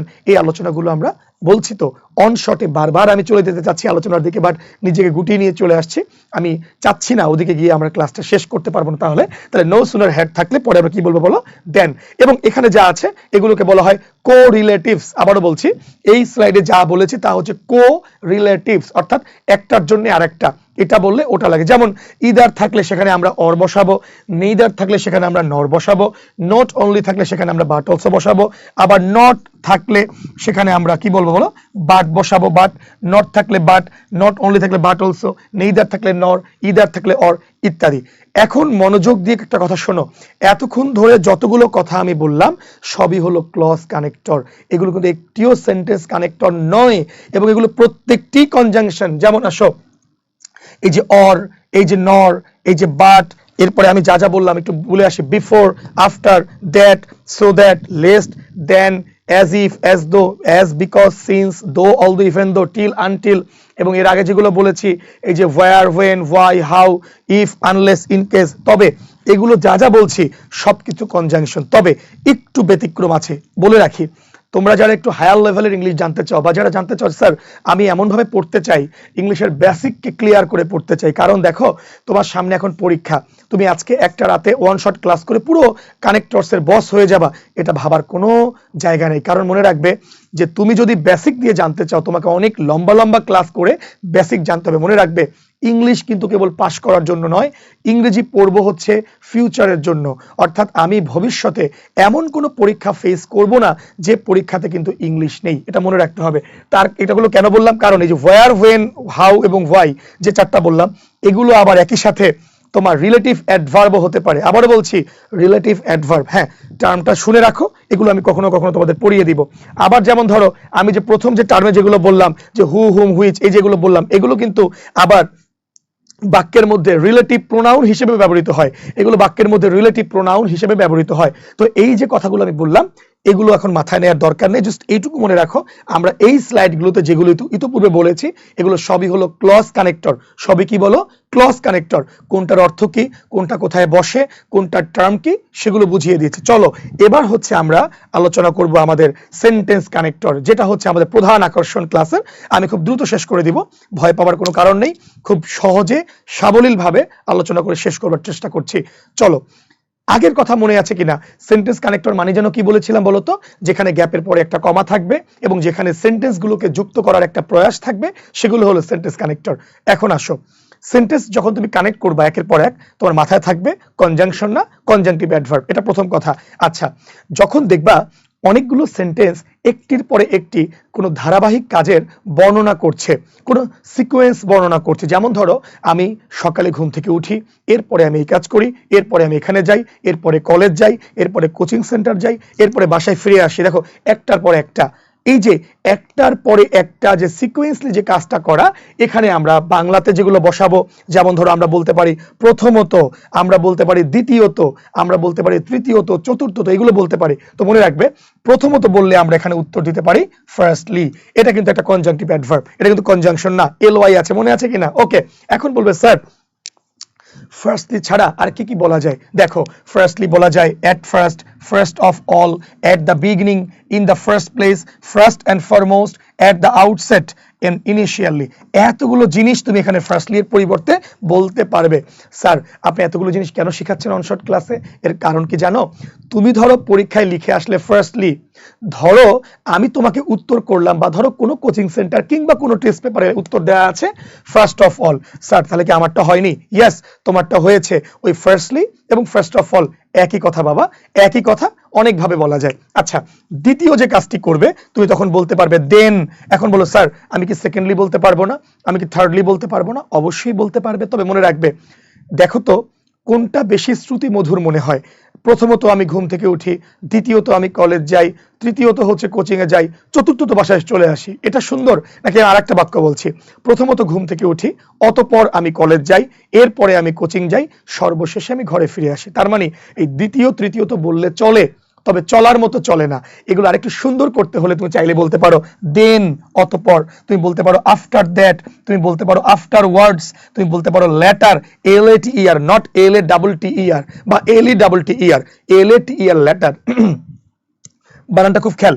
সাবসিকুয়েন্টলি বলতে পারি, দেয়ার আফটার বলতে পারি, নেক্সট বলতে পারি, ফলোইং। বাবারা মনে রাখবে যতগুলো কানেক্টর এখানে অতঃপর অর্থে আসে আমি প্রায় সবগুলোই দিয়ে দিয়েছি, তুমি যে কোনো একটা ব্যবহার করলেই উত্তর হয়ে যাবে। এখন বলো স্যার আমি দেন ব্যবহার করব যদি পরীক্ষক আফটার ওয়ার্ডস নিয়ে ফেলেন? নো নো, এগুলো হয় কি পরীক্ষক যখন তিনি খাতা দেখেন তার মাথায় এটা থাকে দেন মানি আফটার ওয়ার্ডস মানি হচ্ছে দেন। আরো একটা ব্যাপার হচ্ছে তোমার বোর্ড থেকে এখানে উত্তর যতগুলো সম্ভাবনাময় উত্তর হতে পারে সবগুলোই অবলিক দিয়ে দিয়ে কিন্তু লেখা থাকে, তবে তুমি একটি উত্তর করবে, দুটো না। তুমি বলো স্যার আমি এখন অনেক ইংলিশ জানি, আমি এখন চাইলে firstly, at first, first of all, কতগুলো উত্তর করবো? নো, তুমি মাত্র একটা লিখবে। এতগুলো জানি তোমাকে বোঝানোর কোনো দরকার নেই, তুমি একটাই লিখে আসো। আচ্ছা, এখন চলো আমরা একটা এক্সাম্পল দিচ্ছি। I have some regular activities, দেখো ফুল স্টপ দেয়া আছে, দেখো গ্যাপের পরে একটা কমা দেয়া আছে। একটা হচ্ছে I get up early in the morning, full stop দেয়া আছে, গ্যাপের পরে আবার কমা দেয়া আছে। পরে বলা আছে এতটায় I 7 AM, okay, I attend, আমি যোগদান করি, to my English private class, দেখো ফুল স্টপ দেয়া আছে, আবার গ্যাপের পরে কমা আছে, দেখো ফুল স্টপ দেয়া আছে, আবার গ্যাপের পরে কমা আছে। এই যে ঘটনাগুলো ঘটছে একটার পর একটা সিকোয়েন্স বর্ণনা করছে, এবং এগুলো কিন্তু সেন্টেন্স কানেক্টর। কি বলবে বলো? আমার কিছু প্রতিদিনের কাজ আছে, প্রথমত আমি ঘুম থেকে জাগি, এরপরে হচ্ছে আমি ক্লাসে যাই, অতঃপর হচ্ছে আমি মানে ফিজিক্স ক্লাসে যাই, এবং এরপরে হচ্ছে আমি আমার কলেজের বন্ধুদের সাথে ঘুরি বা কিছু একটা, ধরো সর্বশেষ আমি বাড়িতে ফিরে আসি। দেখো তাহলে কথা কাজ কয়টা? 1 2 3 4 5। স্যার মনে রাখবা পাঁচটি কাজ ধারাবাহিক কখনোই থাকবে না। কেন থাকবে না? ধরো তোমার যদি গ্যাপ হয় পাঁচটি ধারাবাহিক কাজ, কোনো কোশ্চেন হলো না। আবার ধরো গ্যাপ হলো 10টির 5টি ধারাবাহিক কাজ, এটাও কোশ্চেন হলো, এটাও কিন্তু কোশ্চেন হলো না। মনে রাখবে ধারাবাহিক কাজ সর্বোচ্চ থাকবে 3টি, একদম 4টি নাই থাকতে পারে, 3টি থাকার সম্ভাবনা বেশি। তাহলে কি করবে? 3টি হলে ফার্স্টলি, দেন, ফাইনালি, কথা শেষ, অথবা firstly, after that, finally. Okay, অথবা firstly, afterward, finally, afterwards, finally, এই চারটি হয় তাহলে কি করবে, কোনো ব্যাপার না, firstly, then, after that, finally, ওই যে দেন আফটার দ্যাটকে দুইটা বানিয়ে ফেলবে, দ্যাটস ইট। ওকে, তাহলে বুঝতে পারলাম যদি সিকোয়েন্স করে অর্থাৎ একটির পরে একটি যদি কোনো কিছু সিকোয়েন্সারের বর্ণনা হয় সেক্ষেত্রে কিন্তু আমরা এখানে কি বসাবো বলো, ফার্স্টলি, আফটার দ্যাট, ফাইনালি, এগুলো আমরা বসাবো। চলো এরপরে একটি কথা তোমার কানেক্টরস তোমার কাছে প্রায় আসবেই, তা হলো একটি সেন্টেন্স আরেকটি সেন্টেন্সের ফলাফল বোঝাচ্ছে, রেজাল্ট বোঝাচ্ছে, কনসিকুয়েন্স বোঝাচ্ছে। যেমন যে কি বলেছে এখানে কি হলো, এখানে সর্বশেষ হয়ে গেছে, ধরো বলা হলো যে হি স্টাডিড আ লট, সে অনেক পড়াশোনা করেছিল, হি স্টাডিড আ লট, সে অনেক পড়াশোনা করেছিল, ফাইন, ঠিক আছে।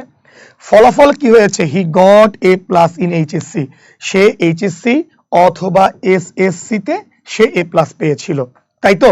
এখন আমার দিকে তাকাও, দেখো তো গ্যাপের পরে কমা আছে কিনা, ইয়েস স্যার কমা আছে। দেখো তো দুটো সেন্টেন্সকে কানেক্ট করতে বলেছে কিনা, ইয়েস স্যার দুটো সেন্টেন্সকে কানেক্ট করতে বলা হয়েছে। তার মানে একটি সেন্টেন্স আরেকটি সেন্টেন্সের ফলাফল বর্ণনা করছে এবং সেন্টেন্স কানেক্টর, এখানে বাংলাতে আমরা মুখে কি আসবে, তাই, এ কারণে, এজন্য, এই তিনটা কথা আসে কিনা।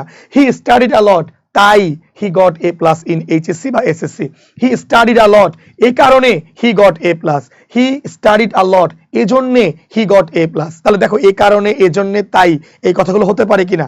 এবার আসো, তোমাকে এজন্যে, এ কারণে, তাই এর এতগুলো কানেক্টরসের একটা একটা ঝাঁক তোমাকে দিয়ে দিচ্ছি, তুমি তোমার মতো করে উত্তর করবে, যেটা করবে সেটাই কারেক্ট। চলো তুমি বলতে পারবে সো, বলতে পারবে দ্যাটস ওয়াই, বলতে ফর দিস রিজন, বলতে পারবে তুমি consequently, in consequence, therefore, as a consequence, because of that, hence, accordingly, এই যতগুলো বললাম প্রত্যেকটি এখানে কিন্তু যথাযোগ্যভাবে এটাকে ইলিজিবল বা অ্যাপ্রোপ্রিয়েট তুমি যাই বলো এখানে তুমি কিন্তু তোমার দিতে পারবে, বুঝতে পেরেছি। যেমন ধরো বলতে পারো professor brown is outstanding, is an হবে, ইজ অ্যান আউটস্ট্যান্ডিং সায়েন্টিস্ট, ওকে, তিনি একজন outstanding scientist.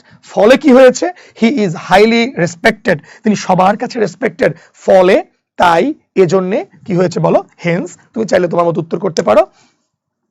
He has been studying hard for a long time, সে অনেক লম্বা সময় ধরে পড়াশোনা করেছে, ফলাফলটা কি হয়েছে, he has made considerable progress, অর্থাৎ তিনি একটা অসাধারণ একটা উন্নতির শিখরে তিনি চলে যেতে পেরেছেন, এমন কিছু একটা, ওকে, এমন কিছু হলে কি হবে বলো, কনসিকুয়েন্টলি। আচ্ছা, যেগুলো বললাম এগুলো আমরা একাধিক এক্সাম্পল দেওয়া রয়েছে, এখানে কি বলেছি, কোনো কাজের ফলাফল যদি পরবর্তী সেন্টেন্সে বর্ণনা করা হয় তবে এই সকল কানেক্টরস বসে। তোমরা একটু জানাও ক্লাসগুলো তোমাদের কেমন লাগছে, আমি যে কথাগুলো বলছি অনশটের মধ্যে তোমার কেমন লাগছে, তোমার কতটুকু উপকার হচ্ছে পরীক্ষার আগে এই ক্লাসগুলো তোমাকে কতটুকু উপকার করছে একটু প্লিজ আমাকে একটু কমেন্টসে জানিও।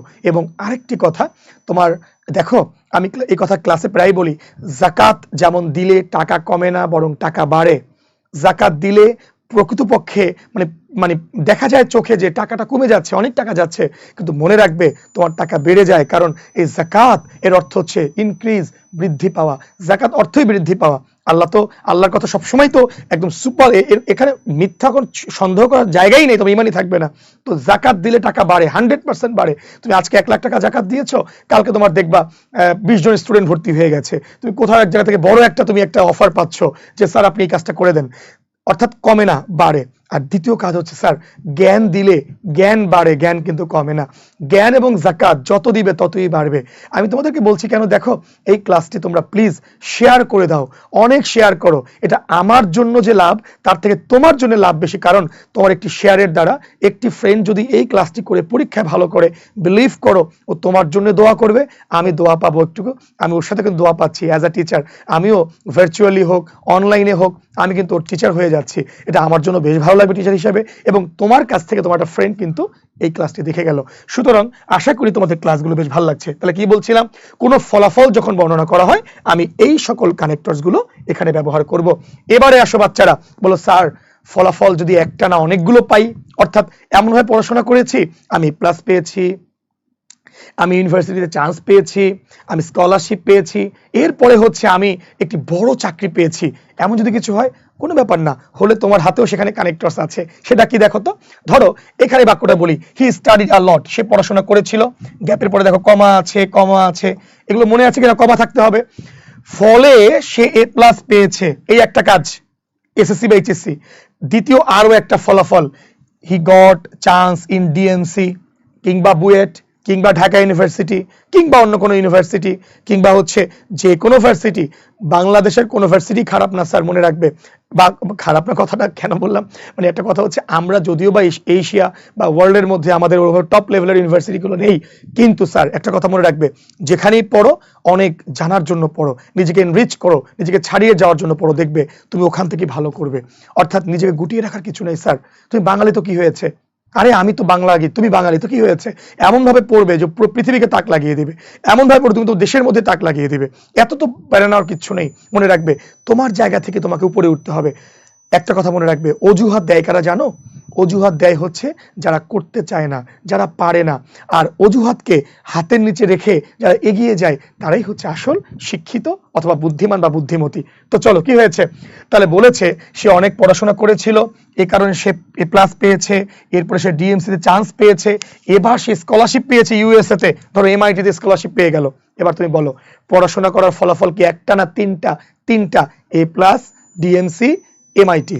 ধরো আমি বললাম, অথবা এ প্লাস, বুয়েট, এমআইটি, ধরো আমি বললাম। আচ্ছা এবার আমার দিকে তাকাও, মনোযোগ দিয়ে শোনো। তাহলে ফলাফল একটি না বেশি? বেশি। মুখে বাংলায় কি আসে দেখো, আমি বাংলায় বলছি। সে অনেক পড়াশোনা করেছিল তাই সে এ প্লাস পেয়েছিল। অধিকন্তু, অধিকন্তু মানে কি, কোনো কিছু আরো কিছু পেয়েছে। অধিকন্তু সে ডিএমসি চান্স পেয়েছিল, পাশাপাশি সে স্কলারশিপ পেয়েছিল, বা আরো সে স্কলারশিপ পেয়েছিল। এবার আপনার জানতে হবে অধিকন্তু, আরো, এগুলোর ইংরেজি কি, এগুলোর কি ইংরেজি কানেক্টরস ব্যবহৃত হয়। চলো তোমাকে এক গাদা আমি কানেক্টরস দিয়ে দিয়েছি, এখান থেকে তুলে তুলে ইচ্ছা মতো বসিয়ে দাও, যাই বসাবে উত্তর কিন্তু কারেক্ট হয়ে যাবে। বুঝতে পেরেছি? তুমি বলতে পারবে মোর ওভার, বলবে না বাদ, বিসাইডস এটাও বাদ দাও, also, furthermore, in addition, additionally, as well, further, furthermore কথাটা দুবার আসছে। এই যতগুলো কথা বললাম এই প্রত্যেকটি তুমি একটির জায়গায় আরেকটি ইন্টারচেঞ্জেবলি কিন্তু ব্যবহার করতে পারো। অর্থাৎ তুমি তোমার মন মতো যেটা ভাল লাগে, তবে তোমার বানান ভুল হওয়া যাবে না, স্পেলিং কিন্তু কারেক্ট করে সুন্দর করে বসিয়ে দিবে, উত্তর কারেক্ট। বুঝতে পেরেছি? তাহলে কি বলবো, কোনো কাজের ফলাফল যদি একাধিক হয়, পরপর একাধিক কাজে বর্ণনা, অথবা এমন যদি হয় কোনো কিছুর ফলাফল অতিরিক্ত গুরুত্ব দিয়ে প্রকাশ করতে চাচ্ছ, কোনো কিছু অতিরিক্ত গুরুত্ব দিয়ে প্রকাশ করতে চাচ্ছ, তাহলে এগুলো কিন্তু বলবে। মোর ওভার, বিসাইডস, এই সে আমাকে অভিবাদন করেছে, অধিকন্তু সে আমাকে দুপুরে লাঞ্চ করিয়েছে। তাহলে অভিবাদন করেছে তো করে থেমে থাকেনি, আরো লাঞ্চ করেছে, মানে কি আমাকে সম্মানটা ওই লেভেলে দিয়েছে, আরো গুরুত্ব দিচ্ছি। Moreover, also, besides, furthermore, in addition, additionally, যতগুলো বললাম ততগুলো এখানে কারেক্ট। চলো লেটস গো, এরপরে আসো। স্যার মনে রাখবে, ধরো তুমি কোনো কথা একজনকে বিশ্বাস করাতে চাচ্ছ, তুমি করেছো, বিশ্বাস করেন ভাই, এটা কিন্তু ভাবে হয়েছে। সত্যিকারে, বিশ্বাস করে, প্রকৃতপক্ষে, বস্তুত, এমন যদি কোনো বাংলা অর্থ হয়, তোমাকে দেখো এক গাদা জিনিস আমি দিয়ে দিয়েছি। In fact, truly, to tell the truth, to be, if truth be told, actually, to be honest, honestly, in actual fact, as a matter of fact, indeed, যতগুলো বললাম স্যার ততগুলোই এখানে কারেক্ট, যেটা দিবা সেটাই কারেক্ট। কথা বুঝতে, সবগুলো হচ্ছে অ্যাডভার্ব। এখন চলো কি বলেছি, কোনো কথাকে জোর প্রদান করে যদি বলতে চাও, অথবা অতিরিক্ত স্পষ্ট করে তুমি যদি বলতে চাও, তবে যে কানেক্টরস গুলো বসে সেগুলো এখানে দেওয়া রয়েছে। চলো আমরা একটা বাক্য বুঝি। যেমন I did not attend the class, ওই যে প্রথম যে বাক্যটা ছিল, আমি ক্লাসে অ্যাটেন্ড করতে পারিনি, বুঝতে পারলাম। প্রকৃতপক্ষে, বস্তুত আমি অসুস্থ ছিলাম, বস্তুত, সত্যিকারে আমি অসুস্থ ছিলাম, প্রকৃতপক্ষে আমি অসুস্থ ছিলাম, বস্তুত, মূলত আমি অসুস্থ ছিলাম। এই যতগুলো বললা, তুমি চাইলে ইনফ্যাক্ট দিয়েছি তো তুমি অ্যাকচুয়ালি দাও, ইনফ্যাক্ট দাও, তুমি ট্রুলি দাও, তুমি যা দাও এখানে কারেক্ট হয়ে যাবে, যা আমরা দিয়েছি। বুঝতে পেরেছি? যেমন বলেছি he said he was tired, সে বলেছিল সে অনেক দুর্বল। শেষ না, পরে বলেছে হি ওয়াজ জাস্ট বোর্ড, সে একদম বোর্ড হয়ে গেছে। অর্থাৎ দুর্বল না, দুর্বলের পরে আবার বোর্ডও হয়ে গেছে, মানে দুর্বলতার পরে বোরিং হয়ে যাওয়া, মানে বোরিং ফিল করা, আরো বেশি নেগেটিভ, জোর দিয়ে বলছে। হবে কি বলো, ইনফ্যাক্ট। বুঝতে পেরেছি? আরেকটা বাক্য খেয়াল করো, the restaurant is quite expensive, রেস্টুরেন্টটা হচ্ছে অনেক খরচের রেস্টুরেন্ট। শেষ না, আরো আছে নেগেটিভ, সেটা হচ্ছে it's one of the most expensive in the city, বলতেছে রেস্টুরেন্ট কেবল এক্সপেন্সিভ না ভাই, পুরো শহরের মধ্যে এক্সপেন্সিভ। অর্থাৎ এটা কেবল আপনি যে দেখতে পাচ্ছেন আপনার কাছে এক্সপেন্সিভ মনে হচ্ছে এমন না, পুরো মানে সিটির মধ্যে এক্সপেন্সিভ, অর্থাৎ জোর দিয়ে বলা হচ্ছে in fact, truly, to tell the truth, to be honest, honestly, তুমি যাই বলো এখানে কিন্তু বলতে পারবে। বুঝতে পেরে গেছি? চলো এরপরে আমরা দেখব অবাক করা একটা বিষয়। অবাক, দেখো এই ছেলেটা অবাক হয়ে আছে। আচ্ছা ফাইন, মজার একটা বিষয়টা কি বলো, ওই যে বলছিলাম চেয়েছো একটা পেয়েছো আর একটা, অর্থাৎ তুমি চেয়েছো যেটা সেটা পাওনি, পেয়েছো আর একটা। এমন যদি কোনো সেন্টেন্স কানেক্টর তুমি ব্যবহার করতে চাও, সেখানে তোমার বাংলা অর্থ আসবে সত্ত্বেও, তথাপিও, যদিও। তুমি এখানে অনেকগুলো ব্যবহার করতে পারবে। সেটা হচ্ছে yet, in spite of that, despite that, however, still, nevertheless, nonetheless। ওই যে মনে আছে প্রথম যে কথাগুলো বলছিলাম একদম ওখানে। যেমন ধরো বলা হলো he studied a lot, সে অনেক পড়াশোনা করেছিল। failed in the exam, তাহলে বলো স্যার কেউ কি চায় আমি খুব মনোযোগ দিয়ে পড়বো কারণ আমি ফেল করতে চাই? এটা কেউ বলবে? কেউ বলবে না। আর একটা কথা, আজকে আমি অফলাইন ক্লাসে এটা নিয়ে গল্প করছিলাম, সেটা হলো যে আমি যখন অনলাইনে ক্লাস নেই আমাকে খুব শুদ্ধ ভাষায়, সুন্দর ভাষায়, সাবলীল ভাষায় একদম কথা বলে যেতে হয়, কোনো জোকিং করতে পারি না। বাট বিলিভ করো, অফলাইন ক্লাস অনলাইন ক্লাসের মধ্যে একটা পার্থক্য হচ্ছে এটা, যে অন ক্যাম্পাস বা অফলাইন ক্লাসে নিজেকে একদম মেলে ধরা যায়, এটা সত্য কথা। অনলাইনেও যায়, আমি অনশট ক্লাস তো তাই এখানে মজা করছি না। তোমরা যখন মাস্টার ক্লাসগুলো আমাদের করবা, আমরা এগুলোর পার্ট বাই পার্ট দিব, কানেক্টর পার্ট 1, পার্ট 2, বিস্তারিত ব্যাখ্যা। সেখানে আমরা হাসি খেলা করব, মজা করব, গল্প করব, পড়বো, অনেক কিছু শিখবো ইনশাল্লাহ। তো চলো এখন কি বলেছে, স্টাডিড আ লট এবং এরপরে পরীক্ষা ফেল করেছে, তাহলে কি আশানুরূপ হলো? না, হয়নি। কি বলবো? Despite that. এখন বলো স্যার আমি ডিসপাইট দ্যাট বলবো না, আমি এগুলো বলবো। বলতে চাইলে বলো in spite of that, despite that, however, still, nevertheless, nonetheless, তুমি যাই বলো তাই হবে। চলো আমি আরেকটা বাক্য দিয়ে তোমাকে বুঝিয়ে দেই, এদিকে তাকাও। We did not like the hotel, আমরা হোটেলটা খুব একটা লাইক করিনি। তারপরেও we had a good time, আমরা হোটেলে একটা ভালো সময় পাস করছিলাম, অর্থাৎ আমাদের আলোচনাটা ভালো হচ্ছিল। তাহলে বলো হোটেলটা ভালো না, তাও ভালো সময় পাস করেছি। দেখো তো আশানুরূপ হওয়ার কথা ছিল না, তাও হয়ে গেছে। হওয়ার কথা একটা, হয়েছে আর একটা, হবে কি বলো? হাউএভার। আবার বলেছি দ্য গেম ওয়াজ ডিফিকাল্ট, এই গেমটা হচ্ছে অনেক বেশি ডিফিকাল্ট। পরে বলেছে the team manage to win, তারপরেও টিম উইন করেছে। তাহলে বলো তো ডিফিকাল্ট হলে কি উইন করার কথা না, তারপরে উইন করেছে, হবে কি কথা বলো? ইয়েট বা হাউএভার, ইয়েট বা হাউএভার। তাহলে কথা হচ্ছে যদি আশানুরূপ না হয়, একটা থেকে আরেকটা হয়, অর্থাৎ চেয়েছো একটা পেয়েছো আরেকটা, তুমি এখানে এই কারেক্টার্স গুলো ব্যবহার করতে পারবে। এবারে আসো, যারা এতক্ষণ ধরে কষ্ট করে ক্লাস করলা তাদের জন্য বেস্ট গিফট, একদমই বেস্ট। আমার পুরো ক্লাসের একদম মূল যে জায়গাটা সেটা হচ্ছে এই স্লাইড এবং তার পরের স্লাইড। এই দুটো স্লাইড তোমাকে খুব ভালো করে বুঝতে হবে। স্যার প্লিজ এই স্লাইড এবং পরের স্লাইডটি ভালো করে না বুঝতে পারলে তুমি কিন্তু পরীক্ষায় ভালো করবে না। এর কারণটা কি ভালো করে বোঝো। কারণ আমাদের বাচ্চারা বা তোমরা স্টুডেন্টসরা যারা আছো, যারা দেখছো বা যারা দেখবা এরপরে, তোমাদের কাছে একটা কানেক্টর নিয়ে খুব জ্বালা, খুব যন্ত্রণা। সেটা কি বলো? Sir on the other hand, on the contrary, কি একটা জ্বালা। অন দ্য আদার হ্যান্ড দিয়ে আসছি, হলে গিয়ে দেখছি, হলের থেকে বের হয়ে দেখছি স্যার উত্তর দেওয়া হচ্ছে অন দ্য কন্ট্রারি। স্যার একই জিনিস না? নাকি একই জিনিস না?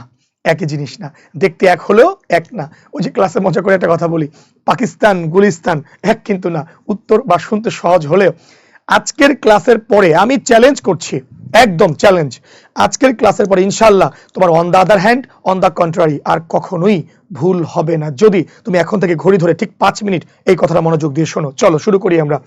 স্যার অন দ্য আদার হ্যান্ডের বাংলাগুলো বুঝে আসি, অন্যদিকে বা অপর পক্ষে।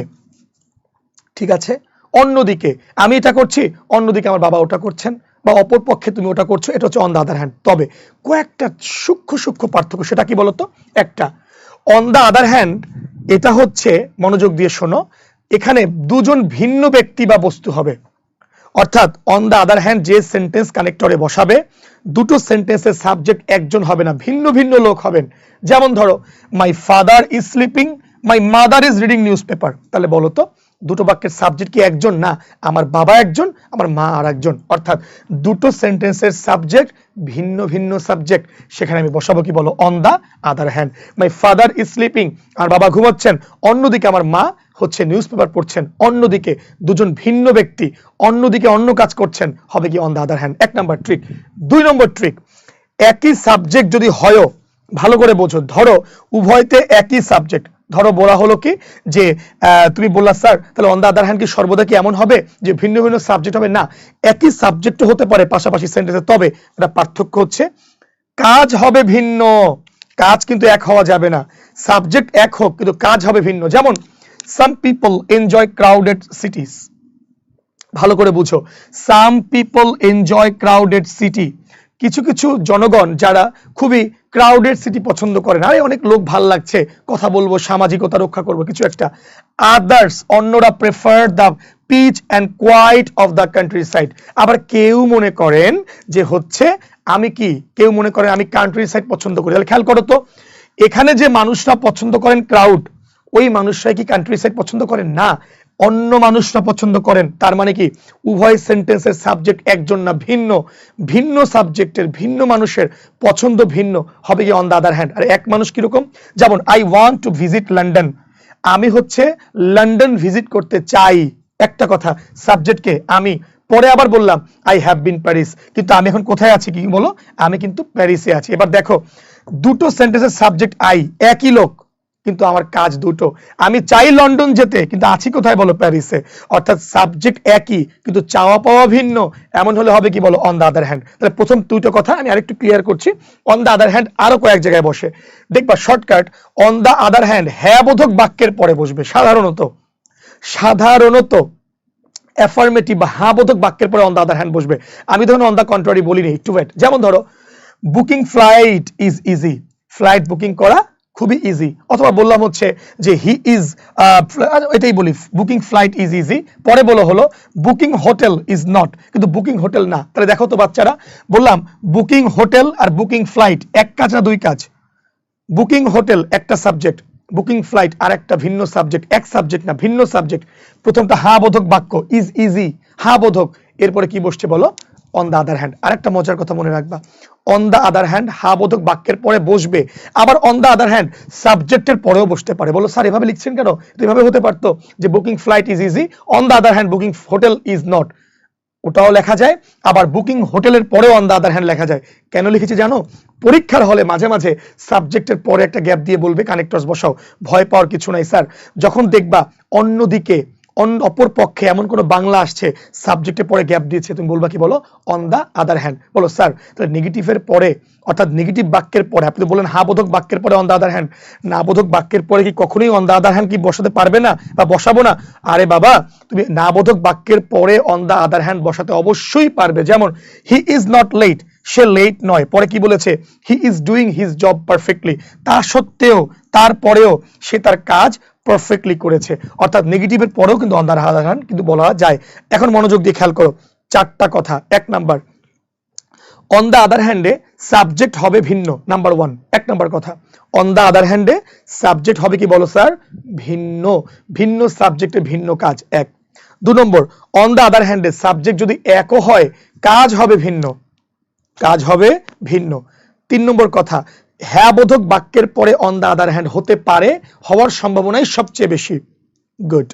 চার নম্বর কথা, অন দ্য আদার হ্যান্ড সাবজেক্টের পরেও বসতে পারে। আমরা যে বললাম বাক্যের শুরুতে নো, বাক্যের শুরুতে সাবজেক্ট তারপর অন দ্য আদার হ্যান্ড বসতে পারে।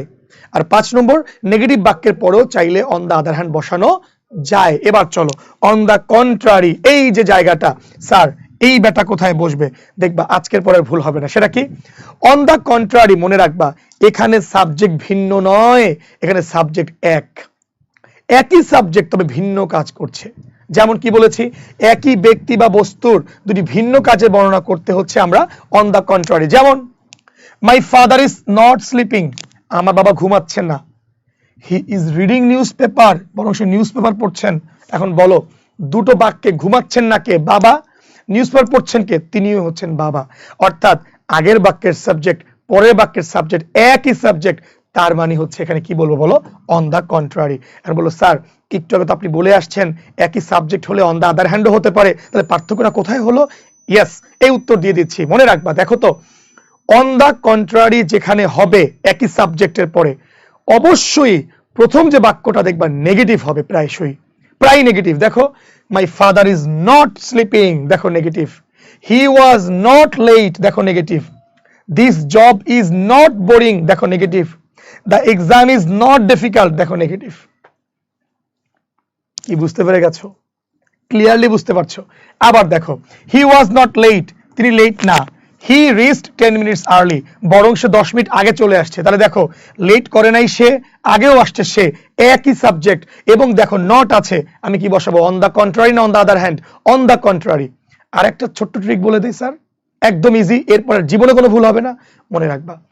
অন দ্য কন্ট্রারি যদি বসাতে চাও, দেখবে উভয় সেন্টেন্সের সরাসরি বিপরীত ওয়ার্ড আছে কিনা। খুবই গুরুত্বপূর্ণ এই কথাটা, একদম অত্যন্ত গুরুত্বপূর্ণ কথা। যখন তুমি অন দ্য কন্ট্রারি বসাবে, তুমি দেখবে উভয় সেন্টেন্সে পুরোপুরি বিপরীত একটা ওয়ার্ড আছে কিনা। দেখো খেয়াল করো, লেটের বিপরীত কি বলো? আর্লি আছে। বোরিং এর বিপরীত কি বলো? ফ্যাসিনেটিং, দেখো আছে। ডিফিকাল্টির বিপরীত কি বলো? ইজি, দেখো কিন্তু আছে। কি বুঝতে পেরেছো? আজকের পরে ইনশাআল্লাহ তোমার on the contrary, on the other hand এটা ভুল হওয়ার কোনো পসিবিলিটি নেই। অন দ্য আদার হ্যান্ডে উভয় ক্লজে, আবার বোঝো, অন দ্য আদার হ্যান্ডে উভয় সেন্টেন্সে বিপরীত কথা থাকবে না, সরাসরি বিপরীত থাকবে না। অন দ্য আদার হ্যান্ডে উভয় সেন্টেন্সে বিপরীত কথা থাকবে, কিন্তু অন দ্য কন্ট্রারিতে থাকবে। যেমন ধরো লেটের বিপরীত কি বলো? Early, boring, fascinating, difficult, easy. এবং অন দ্য কন্ট্রারি সাধারণত নেগেটিভ বাক্যের পরে বসে। কথা কি বুঝতে পেরেছো? এবং তুমি যারা অন দ্য কন্ট্রারি বলতে চাও না, তারা চাইলে রেদার বলতে পারো। রেদার এটাও অন দ্য কন্ট্রারি অর্থ দেয়, বা কন্ট্রারিলি এটাও তুমি বলতে পারো। আগের বার তুমি অন দ্য আদার হ্যান্ড বলবা না, তুমি ইন কন্ট্রাস্ট বলতে পারবা, কনভার্সলি বলতে পারবে। বুঝছো কিনা? এবারে চলো মনে রাখবে, যদি বলো স্যার প্রথমটা বললেন কি? সাবজেক্ট আলাদা, সাবজেক্ট ভিন্ন, on the other hand. Subject এক, অন দ্য কন্ট্রারি। স্যার যদি এমন হয়, সাবজেক্ট যদি এমন হয় যে হচ্ছে আমি এবং আরেকজন হচ্ছে একই সাবজেক্ট কিন্তু কাজ ভিন্ন, অথবা হচ্ছে একই সাবজেক্ট কিন্তু একই জিনিস পছন্দ করি। আর একটু ভালো করে বুঝিয়ে বলি, ধরো পরপর দুটো সেন্টেন্সে একই কাজের বর্ণনা করলে, এটাখানে যা লেখা আছে ভাবে না, তুমি আমারটা ভালো করে বোঝো। ধরো পরপর একাধিক সেন্টেন্সে একই রকম কাজ, একই রকম চয়েস, একই রকম কিছু, তুমি যা করছো আমি তাই করছি, তুমি ওটা করছো, ওকে আমিও এটা করব, এমন যদি কোনো কিছু থাকে, অর্থাৎ বাংলা হচ্ছে একইভাবে একই সাথে, likewise, similarly, correspondingly, by the same token, in the same way, in parallel, parallelly, যত কিছু আছে সব বলতে পারবো। আসো বুঝিয়ে দিচ্ছি। She prefers tea over coffee, সে হচ্ছে কফির চেয়ে চা পছন্দ করে। আর হার বেস্ট ফ্রেন্ড, তার বান্ধবীও বা তার বন্ধুও চা পছন্দ করে। এবারে তাকাও তো, সে পছন্দ করে চা, তার বন্ধুও চা। দেখো তো সাবজেক্ট এক না ভিন্ন? সাবজেক্ট ভিন্ন কিন্তু কাজ কিন্তু এক। ভালো করে বুঝো, সাবজেক্ট ভিন্ন কিন্তু কাজ কি বলো? এক। আবার বলো, অন দ্য আদার হ্যান্ড, দুই সাবজেক্ট ভিন্ন। অন দ্য কন্ট্রারি, দুই সাবজেক্ট এক, কাজ ভিন্ন। আর সিমিলারলি, সাবজেক্ট ভিন্ন কিন্তু কাজ এক। বুঝতে পেরেছি? আরেকবার বলছি, অন দ্য আদার হ্যান্ড, দুটো সাবজেক্ট পুরোপুরি ভিন্ন, আমি, সে আর একজন। অন দ্য কন্ট্রারি, একই সাবজেক্ট কিন্তু কাজ ভিন্ন। আর সিমিলারলি, লাইকওয়াইজ, সাবজেক্ট ভিন্ন কিন্তু কাজ এক। যেমন ধরো, এ বেটাও চা খায়, এও চা খায়। মাই ফাদার ইজ স্লিপিং, আমার বাবা ঘুমায়। মাই মাদার ইজ স্লিপিং, মাও ঘুমায়। সাবজেক্ট দুইজন কিন্তু কাজ কিন্তু এক। Her talented, he is talented musician, সে হচ্ছে একজন ট্যালেন্টেড মিউজিশিয়ান, সে একজন। হিজ পেইন্টিং, তার পেইন্টিং হচ্ছে আরো ভালো। তাহলে বলো, সে এবং তার পেইন্টিং এর সাবজেক্ট এক না সাবজেক্ট ভিন্ন? তবে সাবজেক্ট ভিন্ন কিন্তু কাজ কি? কথা বলো এক। এমন এমন হবে কি? কথা বলতে হবে বলো করেসপন্ডিংলি, বা যাই বলি না কেন আমরা, ওকে, বা হচ্ছে সিমিলারলি, করেসপন্ডিংলি, বাই দ্য। আমরা তোমরা বুঝতে পেরে গেছো এটা মনে হয়। আর আবারও বলছি, অন দ্য আদার হ্যান্ডে সাবজেক্ট ভিন্ন, অন দ্য কন্ট্রারি সাবজেক্ট এক, কাজ ভিন্ন। সিমিলারলি, সাবজেক্ট ভিন্ন, কাজ এক। ক্লিয়ার? যারা বুঝতে পারবে না তারা আমার এই ভিডিওটা পজ করে আবার ব্যাকে নিয়ে সুন্দর করে বোঝো, অবশ্যই তুমি ক্লিয়ার হয়ে যাবে। এরপরে আসো স্যার, ধরো তুমি একটি কাজ না করলে তার ফলাফল কি হয়? এই কাজটা না করলে কি হতে পারে? কাজটি না করলে ফলাফল কি হতে পারে? না করার ফলাফলটা কি? যদি এমন কিছু হয় তাহলে বাংলা হয় নতুবা বা অন্যথায়। যেমন I need to leave now, হাই হাই এখনো চলে যেতে হবে। না গেলে কি হবে জানো? আই মিস দ্য ট্রেন, ট্রেনটা মিস করব। অর্থাৎ কোনো কাজটা না করলে কি হতে পারে তা তোমার বাক্যে উল্লেখ থাকতে হবে। যেমন ধরো, প্লিজ বি কোয়াইট, এই চুপ থাকো, চুপ থাকো। কারণ কি? The baby will wake up, চুপ না থাকলে কি হবে? বাচ্চাটা জেগে যেতে পারে। আবার you should wear a helmet, এই তোমার হেলমেট পরা উচিত। কেন কেন কেন? কারণ ইউ কুড গেট হার্ট, অর্থাৎ তুমি ব্যথা পেতে পারো। না পড়লে কি হবে? ব্যথা পাবে। অর্থাৎ কোনো কাজ না করলে কি হয় তা বাক্যে উল্লেখ থাকতে হবে। সেক্ষেত্রে কি বসাবে? Otherwise or else. যেমন I need to leave now, otherwise. এবং দেখো প্রত্যেকটা কমা আছে, কমা আছে, কমা আছে, বারবার বলছি কমা থাকতে হবে। কমা না থাকলে কিন্তু সেন্টেন্স কানেক্টর হবে না, এটা ভালো করে মনে রাখবা। ক্লিয়ার না? ক্লিয়ার না? না করলে কি হয় এগুলো আমরা বুঝবো। এরপরে আসো স্যার, কোনো কিছুর বিস্তারিত বর্ণনা যদি করার পরে সংক্ষেপে বলতে চাও, স্যার এতক্ষণ কথা বললাম, সংক্ষেপে বললাম। যেমন ধরো কি বললাম, আমরা প্রথমে অন দ্য আদার হ্যান্ড বললাম, অন দ্য কন্ট্রারি বললাম, সিমিলারলি বললাম, অনেক বড় আলোচনা। এক কথায় কি বললাম, অন দ্য আদার হ্যান্ডে সাবজেক্ট ভিন্ন হবে, অন দ্য কন্ট্রারি সাবজেক্ট এক হবে, কাজ ভিন্ন হবে, সিমিলারলি সাবজেক্ট ভিন্ন কিন্তু কাজ কি বলো এক। সংক্ষেপে বললাম না, অনেক বড় কথার পরে সংক্ষেপে কোনো কিছু বলতে গেলে সংক্ষিপ্ত করে, সংক্ষেপে এক কথায়, in summary, to summarize, in brief, to be brief, briefly, in short, in conclusion, in a word, to sum up, in a nutshell. Sir তুমি যা বসাও তাই কারেক্ট, তাই কারেক্ট, তাই কারেক্ট, অর্থাৎ তুমি যেটা বসাবো সেটাই এখানে কারেক্ট। যেমন ধরো বলা হলো the study showed a strong, কি বলো কারেক্ট, এখানে ভুল লিখেছি, একটু ভুল হয়েছে, যাকে আমি আরেকটা যাচ্ছি। Fahad gets up early in the morning, Fahad সকালবেলা জেগে ওঠে। হি কাটস আ গুড রেজাল্ট, সে হচ্ছে ভালো রেজাল্ট করেছে। He never absent himself from the class, আরে বাপ রে বাপ, পুরাই তো ভালো পোলা, সকালে ঘুম দিয়ে উঠতেছে, রেজাল্ট ভালো করতেছে, ক্লাস কখনো মিস দেয় না। এক কথা কি জানো, এক কথা সে একটা আইডিয়াল স্টুডেন্ট। তাহলে একটা কথা অনেকক্ষণ বলে লাস্টে সংক্ষিপ্ত করে মন্তব্য করতে চাইলে আমরা এইগুলো কিন্তু ব্যবহার করতে পারি। আর যদি চাও স্যার আমি অনেক কথা বললাম, এবার একটা মতামত দিতে চাই, মতামত, যেমন ধরো কষ্ট করতে হবে, কষ্ট না করলে কিছু করা যাবে না, এভাবে রাত জেগে পড়তে হবে, এভাবেই তুমি একদিন জয়ী হবে, এভাবেই, অর্থাৎ লাস্টে ফলাফল এমন যদি কিছু বলে, দাজ, লাইক, সো, দেয়ার আপন, অ্যাকর্ডিংলি। যেমন the team work tirelessly on the project, এই প্রজেক্টে এই টিমটা টায়ারলেসলি কাজ করেছে, এভাবেই they were able to meet the deadline, এভাবেই তারা ডেডলাইনের মধ্যে কাজটি শেষ করতে পেরেছে। তার মানে কি, কাজটি শেষ করার কারণটা কি ছিল, টায়ারলেসলি কাজ করা। হবে কি কথা বলো, ডাজ। ওকে, অর্থাৎ কোনো কিছুর ফলাফল কিংবা মতামত সর্বশেষে। তবে মনে রাখবা এই ডাজ, লাইক, সো এগুলো কখনোই সেন্টেন্স কানেক্টরসের শুরুতে আসবে না। ধরো 5টা তোমার গ্যাপ আছে, 5 নম্বর বা 4 নম্বরে থাকবে। ধরো 10টা গ্যাপ আছে, 8 নম্বর, 9 নম্বর, 10 নম্বরে এইটা গ্যাপটা থাকবে। 1, 2, 3 নম্বর গ্যাপে ডাজ এগুলো সাধারণত হয় না। এবার পূর্বে উল্লেখিত কোনো কিছুর বিস্তারিত বর্ণনা, এতক্ষণ কি বলেছো, অনেক কিছু বলে সংক্ষেপে বললে হবে সামারি, ইন সামারাইজ যেগুলো বললাম। আর যদি সংক্ষেপে বলে বিস্তারিত বলতে চাও তখন হবে কি বলো, namely, that is to say, that is to clarify, অথবা লাইক বা ইন ডিটেইল বা ফর এক্সাম্পল। যেমন the company has several departments, এই কোম্পানির অনেকগুলো ডিপার্টমেন্ট আছে, তাই তো, কি কি আছে ব্যাখ্যা দিবা। ওকে চলো, marketing department, sales department, human resource department. তাহলে একবারে ডিপার্টমেন্টের কথা বলে পরে আবার ব্যাখ্যা দিচ্ছ, হবে কি বলো, নেমলি, হবে হচ্ছে that is to say, that is to clarify, like, in detail, for example, যা যা বলো সবই কিন্তু এখানে কারেক্ট। ওকে চলো, এরপরে আমরা যেগুলো বললাম স্যার এগুলোর অনেকগুলো ব্যাখ্যা দেওয়া আছে। যে আমাদেরকে তাকাও, যারা এতক্ষণ ক্লাস করছো, এই পিডিএফটা নিয়ে তোমার কাজ হচ্ছে এখানে যতগুলো এখানে কোয়েশ্চেন এমসিকিউ দেওয়া আছে এগুলো বাসায় বসে একটু কষ্ট করে তুমি সলভ করবে। আমি তোমাদের কাছে একটা কথা বলতে চাই, কানেক্টরস নিয়ে আমরা এতক্ষণ ধরে যে বকাঝকা বা বকঝক বা হচ্ছে বা কোয়াজ করলাম বা যে কথাগুলো বললাম, আশা করি তুমি খুব এনজয় করেছো। ইনশাল্লাহ আশা করি তুমি খুবই এনজয় করেছো এবং তোমার কানেক্টরসের জগতে সমস্যা থাকার কথা নয়। এবং ওয়ান শট এক ক্লাসের মধ্যে পুরো কানেক্টরসকে ঘুচিয়ে নিয়ে আসা একটু কঠিন, কারণ এগুলোর মধ্যে আমি অনেক কিছু বাদ রেখে গেছি। আবারও বলছি, অনেক কিছু বাদ রেখেছি স্যার, এগুলো অফলাইন ক্লাসে আমরা পড়াবো। যারা দেখছো, যারা শুনছো, তোমরা একটা কথা জেনে রাখো, আমি অফলাইনে বা অন ক্যাম্পাসে ঢাকা শহরে 2 জায়গাতে পড়াই। একটা হলো বেইলি রোড অর্থাৎ সিদ্ধেশ্বরী, আরেকটি হলো বাসাবো। আচ্ছা, সিদ্ধেশ্বরী পড়াই হলো তোমার কি বলে, তোমার বইঘর গলি, বইঘর গলিতে ঢুকে তুমি বিল্ডিং নাম্বার হচ্ছে 63/1 এর দোতলায়, অর্থাৎ বইঘর গলি ঢুকার পরে দেখবে হাতের বামে একটা বিল্ডিং আছে, ওটার হচ্ছে আমি দোতলাতে পড়াই।